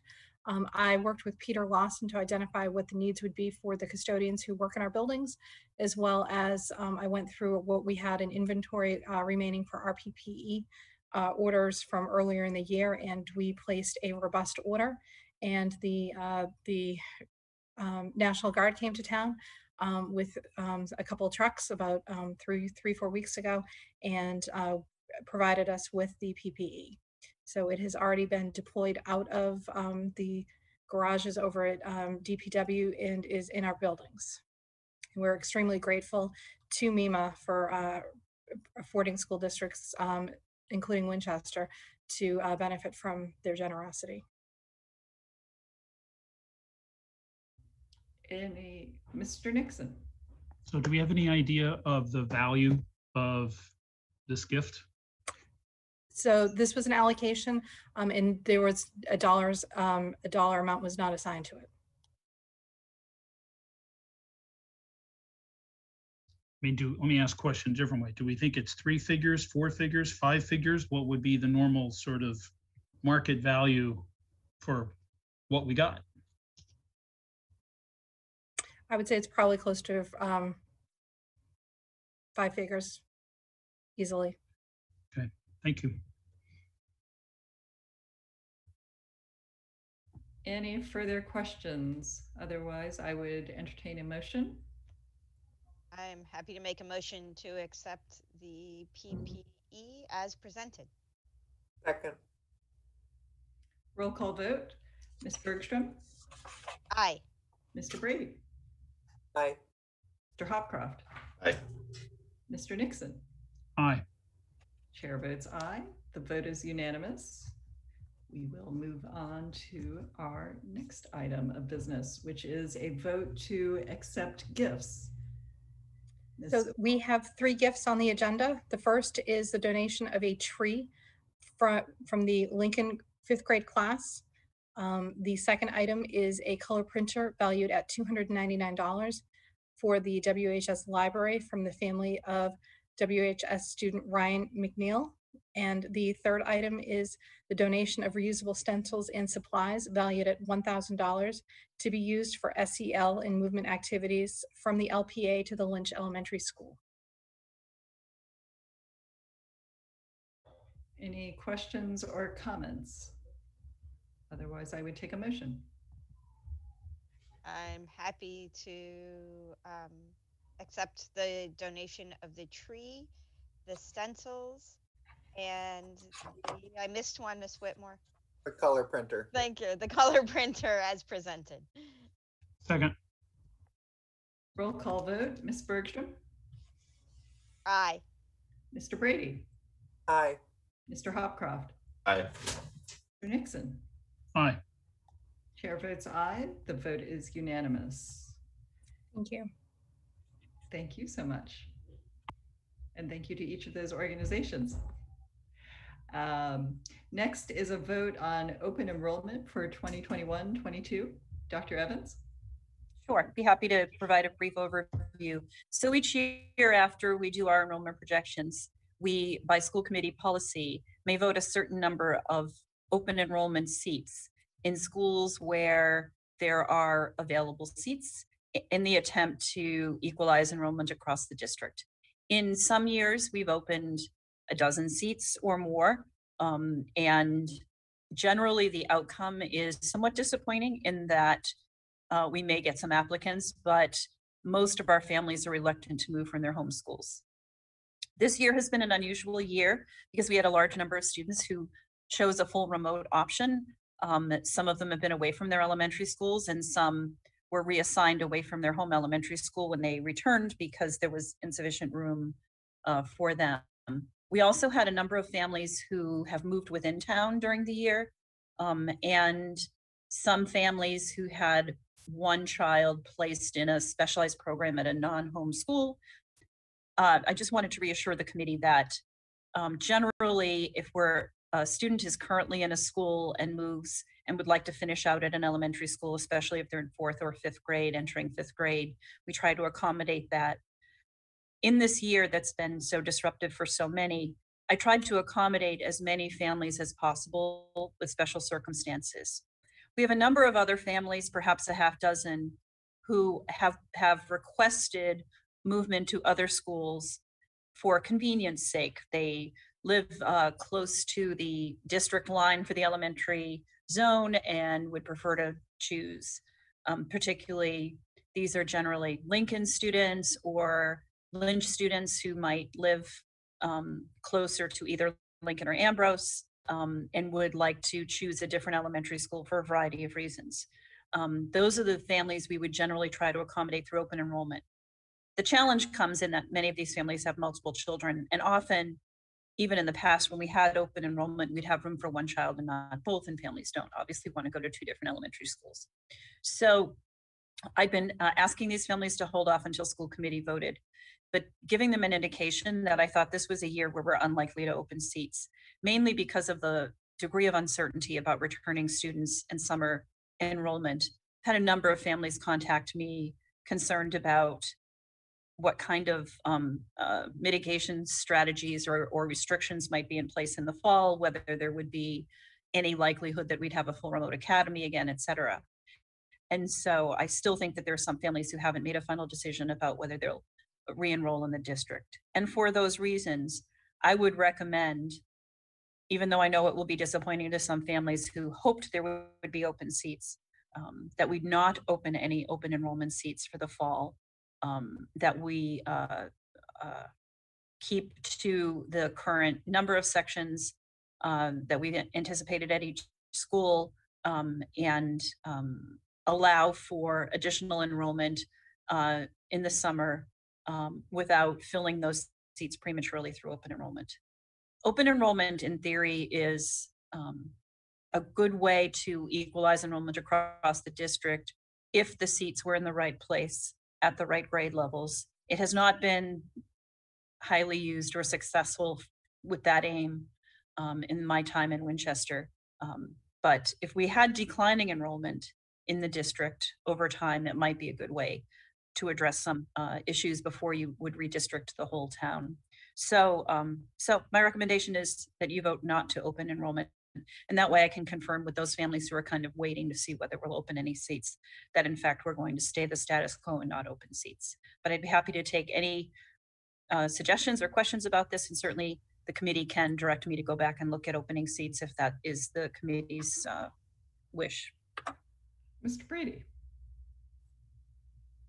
Thank you. I definitely appreciate all of Dr. Evans' considerations, and I understand exactly what she's saying. I would just argue that given everything that families have been through with COVID, that if there is an opportunity that we can make things work a little better for them, given that right now, if I heard correctly, it's about 6 families that have even made this request at this point. I would encourage us to open enrollment. And given that the numbers are small, there's no guarantee that if we open it, that anyone will get what they want, as I read through the policy. So I don't think there's any harm in us giving it a shot and seeing what happens, and seeing even if we can accommodate one family and it makes things better for one family. I think it's worth doing. I know it's certainly some work, but I think it's worth doing, just having heard from some of these families and their situation. So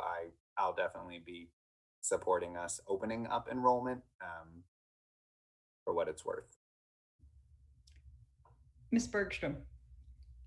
Dr. Evans, out of curiosity, in the past when we've talked about open enrollment, we've limited it to the number of schools and grade levels where seats might be open. If we followed Mr. Brady's suggestion, are there even any schools at this point for which, given that we did have to go to 113 sections, that might make it better or worse? I don't know which one, because if we're had to go to extra teachers, that means that in my mind, many of our classrooms are already full. So I know, I think those are both great questions. So what I would say is, in a typical year where we weren't expecting uncertainty in the summer enrollment, we might be able to provide for 2 or 3 open seats at a couple of grade levels at several schools. So not a lot. My concern is that there may be a half dozen families who want to move because they're right on the line at Ambrose, you know, whether they go to Lynch or Ambrose, or they're right on the line, but whether they go to Lynch, Morocco, or Lincoln, you know, on that sort of Washington Street, Swanton kind of area, one side of the street. Anytime you have a number of people who live on one side of the street who technically are physically closer to a school than the one they've been assigned, my only concern would be, and you know, and then Mr. Brady's right, if we were to open a couple of seats, it may be that those original families who really want to go to a different school for whatever reason are chosen by lottery. But I would have to open it up to everybody on that street. So some people have contacted me with the argument, well, I'm the last house assigned to X school. But I would say to them, I would have to open it up to everybody in your neighborhood if I open it up to you. And that's, you know, that's what open enrollment does, but there's no guarantee that the original families would be the ones selected if we were to select by lottery from all those who were allowed to move. For whatever reason, and Mr. Nixon, I'm sure knows why this was done, where you draw the line for one district, one elementary district to another, doesn't always mean that students are physically closest, attending the school that's physically closest to them. And so I would worry that if we were going to do it for those reasons, that we would be opening the floodgates to a lot of people who might, particularly K1 students who are not yet in the district, and then their siblings, to want to switch schools. So that's my only concern. I do try to accommodate if people are already in a school and have moved, or they were reassigned due to COVID. I've accommodated all of the people except for those who have said, I want to go to a different school because I'm closer. That's the only group that's not been accommodated at this point. Mr. Nixon. I'm tempted to react to Dr. Evans's suggestion, but that's a chapter in a book I haven't opened in a long time, so I'll save that for another meeting. The ins and outs of redistricting.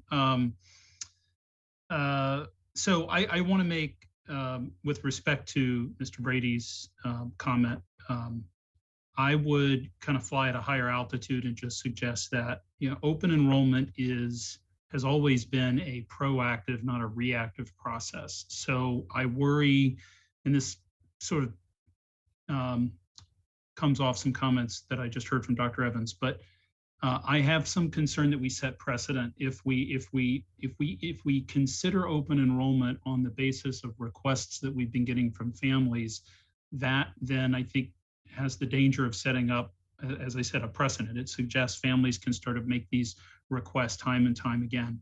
And in fact, what we've done is we've really just looked at the numbers. So we've looked at the number of sections. We've looked at literally, in some cases, the size of the spaces themselves, because we know not all classrooms are equal. We've looked at our class size guidelines. We've looked at hotspots. We've also looked at the 3- and 5-year cohort survival ratio, because when we've offered open enrollment, there are 2 important caveats that come with it. We're making a commitment to a family, for instance, that says, I have a 2nd grader and I'd like to move from Lynch to Ambrose. We're actually committing that that child can go to Ambrose for 2nd grade, 3rd grade, 4th grade, and 5th grade. Also, there's a commitment on the part of the family, which is they're no longer eligible for bus transportation because they're in a different zone. And that may be one of the reasons why we get relatively low participation, but in some years we've had 3, 4, or 5 families. And if it helps us in the numbers and it helps out a few families, that's great. So I just come back to the introduction from Dr. Evans. I think because it is such a wonky year and there's so much more time to expire on the clock, we have to get through the summer, figure out who's moving in, who's not, who's enrolling, who's not. I think this is a year where it makes sense to press pause on open enrollment, even though I'm one of its biggest fans, because it's a small but meaningful sort of pressure relief valve when we need it. So I'm on board with the superintendent's recommendation to pass on it for this year, but only because of this year's peculiarities. Mr. Brady. I'd just be curious for folks who maybe don't have the data in their heads of the last 5 years, how many years have we done open enrollment and allowed it? And many of you were here, so you. Yes, I think we've tried to do it every year but one that I've been here. Seems to be, so this is year 6. We've done it at least 3 times. And we've had a few takers each time, as Mr. Nixon says. There have been some years where we've had 20 people fill out an application and then only 7 or 8 follow through. So, and it's not about the work involved in doing the process. It's really just my concerns about the uncertainty. What I don't want to do is get people's hopes up and then overfill a certain class, because then we suddenly have 5 students enroll in that school at that grade level we didn't anticipate. So. Yeah, I mean, I just think people know that there's no guarantee going in. Even if we do open it up and they apply, we're still not guaranteeing them anything. But I think, at least from my perspective, it shows we're really considering it as much as we possibly can, which is just what I think we should do for families. I would just comment that when we do have years with open seats, then we have offered those to the community. And I tend to agree with Mr. Nixon that in the peculiarities of this year, then I think that we need to think about that very deeply. Ms. Bergstrom, did you have a comment?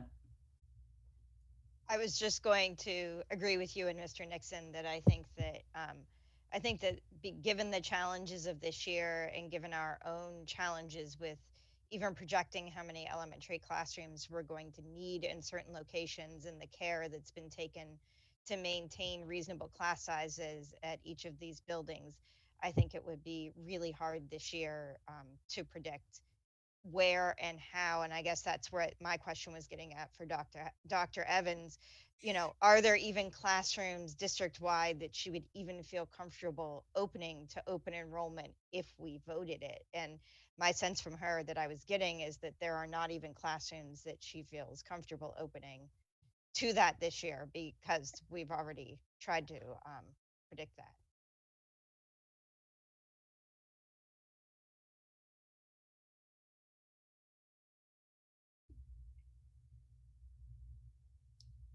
Was that a question for Dr. Evans or? So having, you know, having looked at the numbers fairly regularly over the last few months, there are isolated grade levels at certain schools where the numbers have meant we've bumped up to our 4th section, which brings the overall class sizes down. But my concern is a lot of those are upper grade levels, and parents are not often interested in the upper grade levels. K1 is where we have the most uncertainty. And so I would be strongly against adding any K1 seats at this point. Those are the families most likely to move. Occasionally you'll get a kindergartner with a 2nd grade sibling and they'll both want to move. You will rarely get 4th or 5th grade students unless there's another issue. They're having, you know, social issues with someone, or they're planning to move to that neighborhood at some point, or they have some other reason for wanting to move. So yeah, I guess what I would say to Ms. Bergstrom's question is, my recommendation is that there are no schools and grade levels where I would feel comfortable, 100% comfortable opening seats at this point. Any further comments from the committee? Otherwise, I would entertain a motion.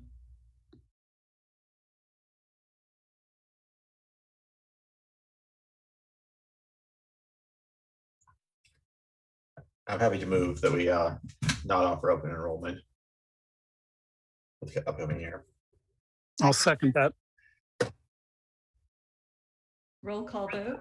Ms. Bergstrom? Aye. Mr. Brady? No. Mr. Hopcroft? Aye. Mr. Nixon? Aye. The chair votes aye. The vote is 4-1. And we will move on to our last item of action item, which is a vote to approve minutes from May 18th. And I would welcome any comments towards those minutes. I was going to motion to approve the minutes. I would welcome that too. Do I have a second? Second. Thank you very much. Roll call vote. Ms. Bergstrom? Aye. Mr. Brady? Aye. Mr. Hopcroft? Aye. Mr. Nixon? Aye. Chair votes aye. Vote is unanimous. And with that, it is now 5:08, and I will just move into the chair report. And it is graduation week, so many congratulations to our seniors and fond wishes as you are starting off on your next adventure.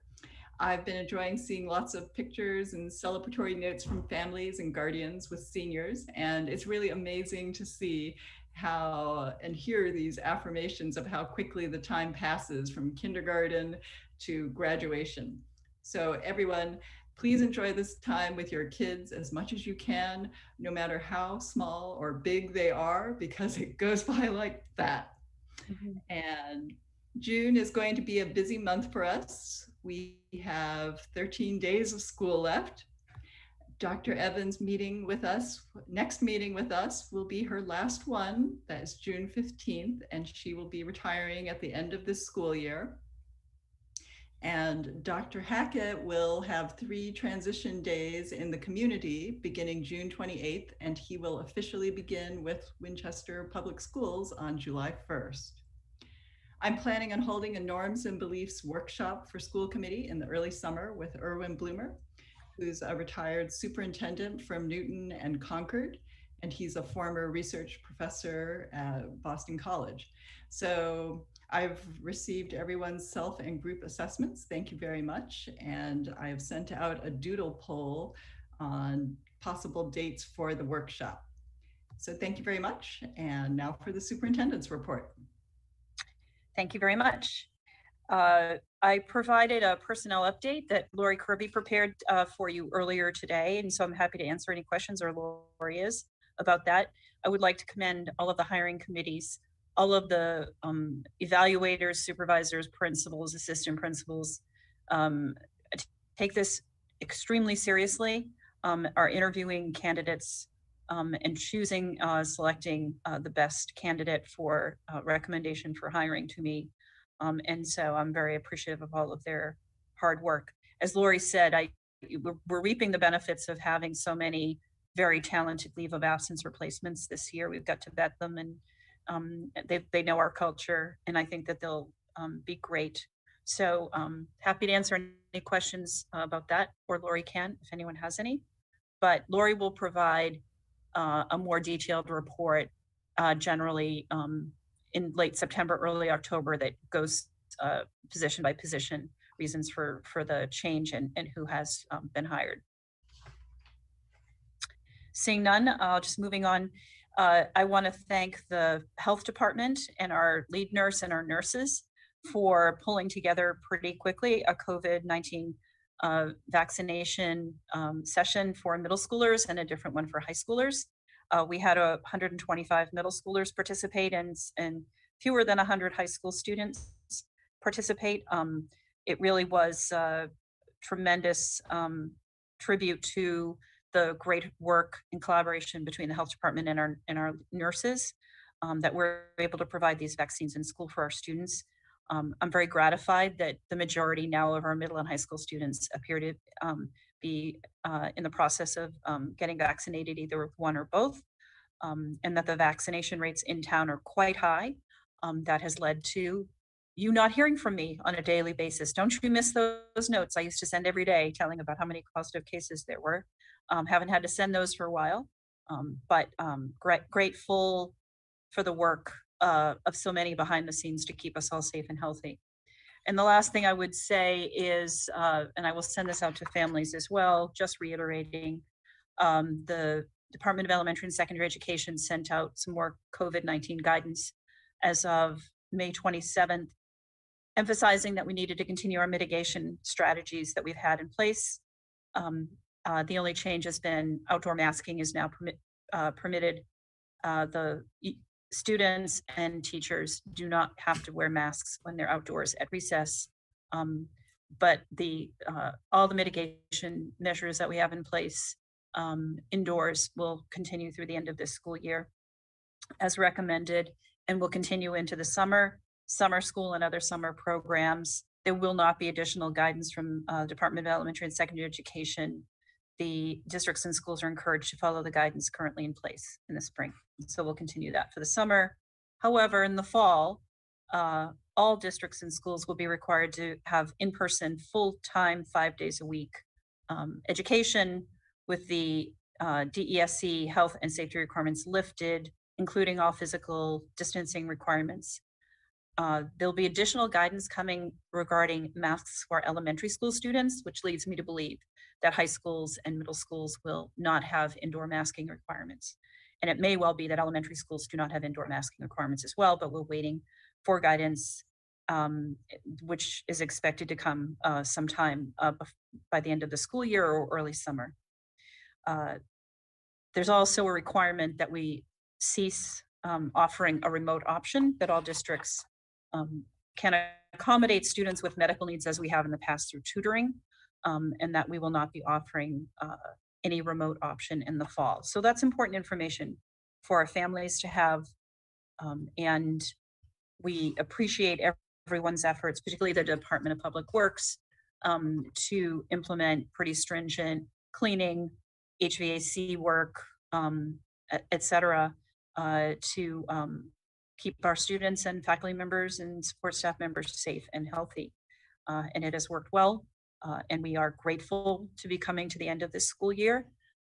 Everybody is very happy to be transitioning to the summer.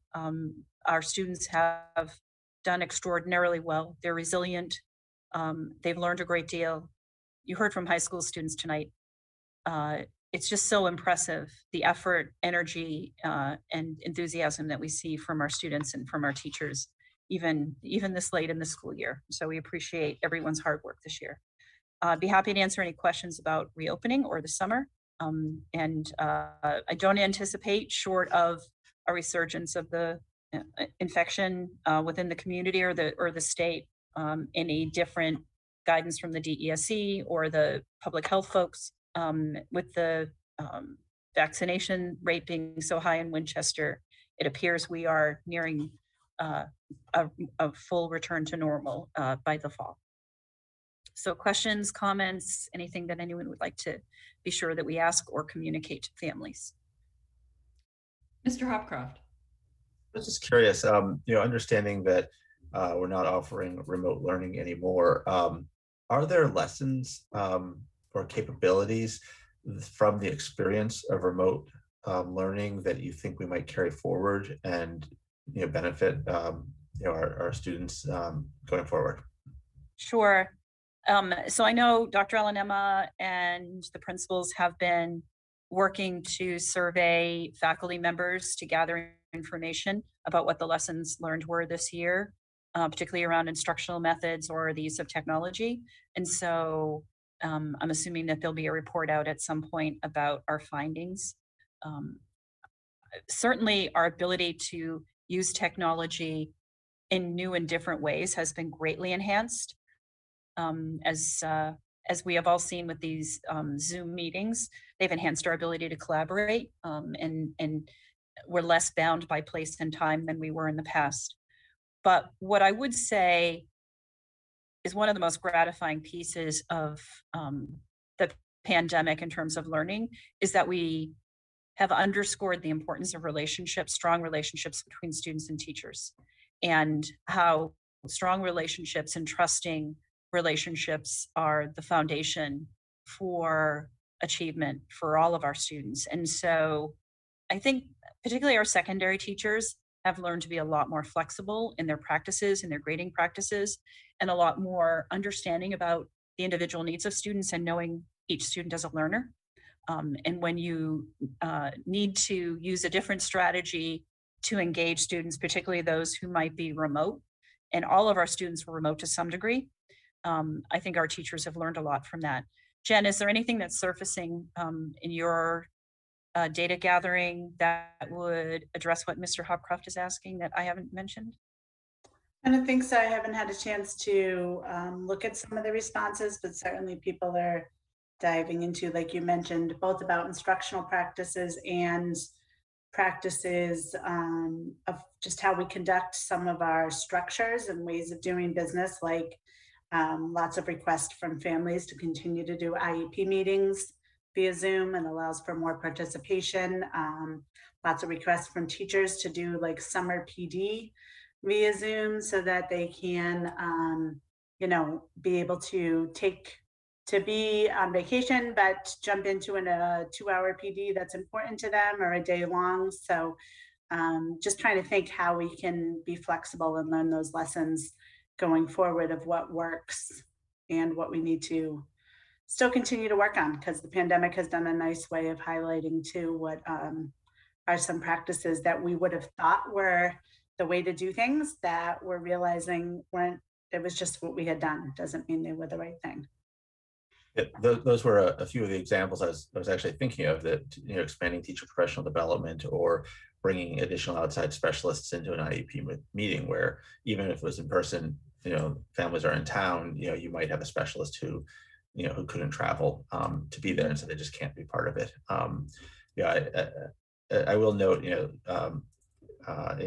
higher education, UMass is looking at things in a very different way. I know it's a different beast there, but I applaud the work that you're doing, and I look forward to hearing the lessons that we might draw and how we can, improve the quality of our interaction with students and families. Sure. Thank you. Ms. Bergstrom.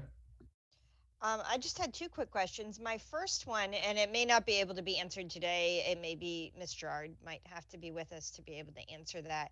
But I'm curious about the requirement that we're not able to offer remote instruction, but we can offer tutoring to students who need it, where at the secondary level, often many of the classes this semester are being streamed to remote students.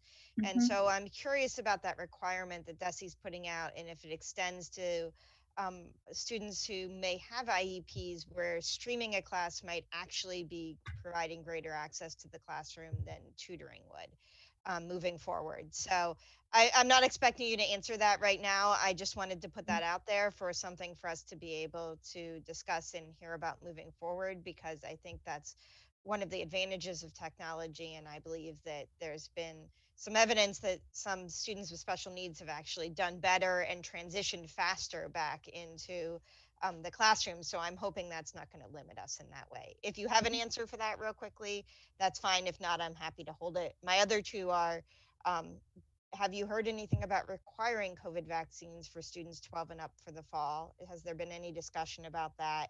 And will we need to address as a committee or public health students who choose to want to remain masked in the fall who aren't vaccinated, even if it's not required?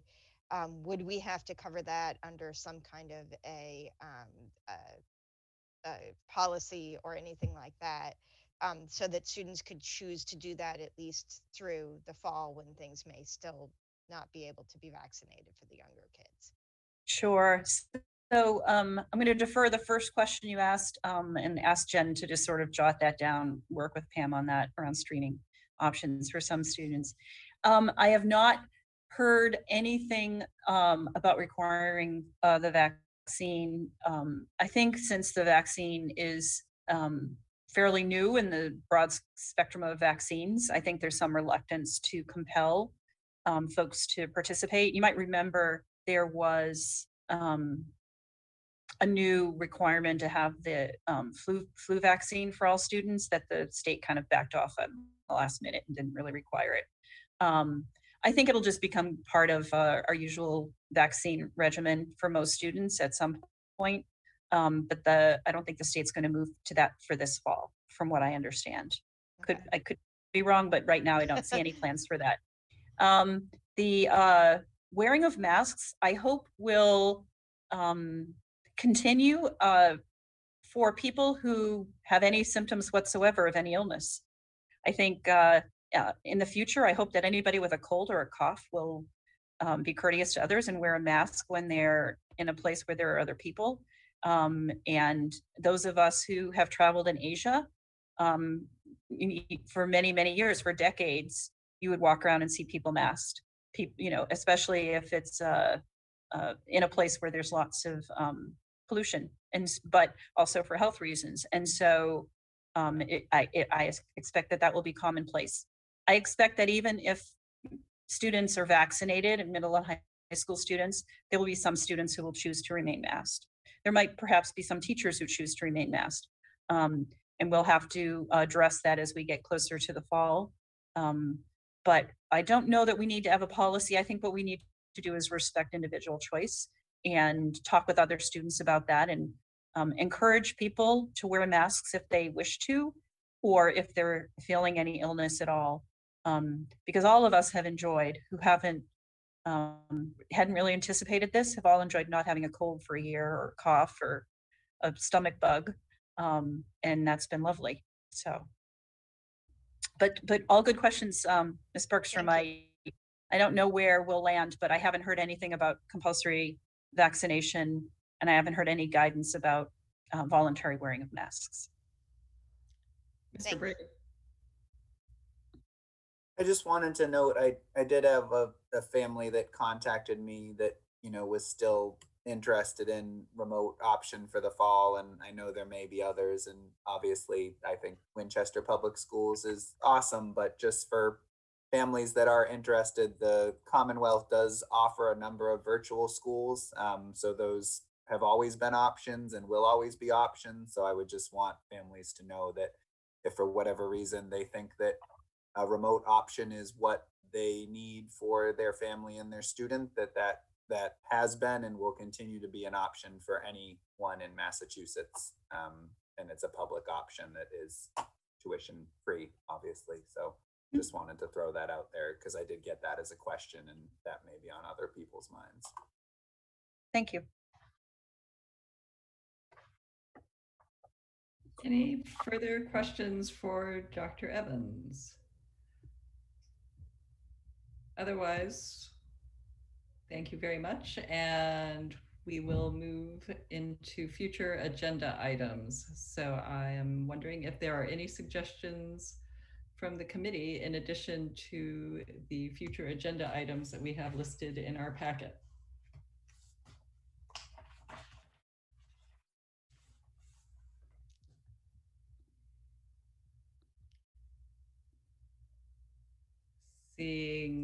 none.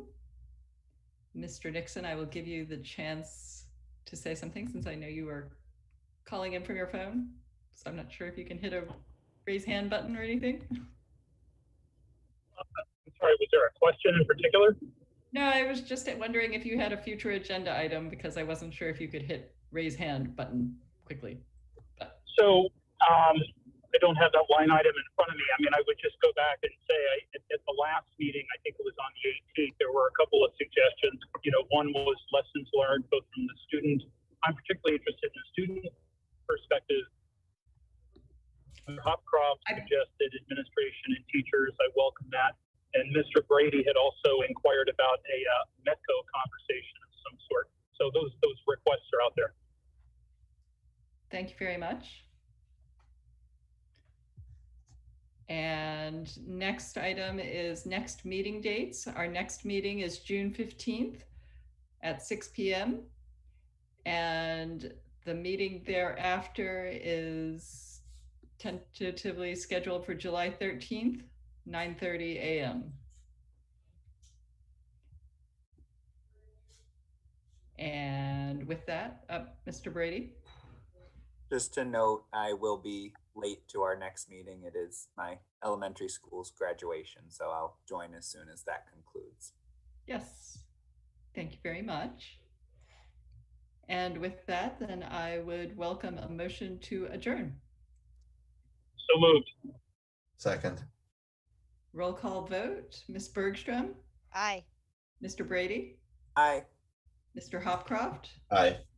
Mr. Nixon? Aye.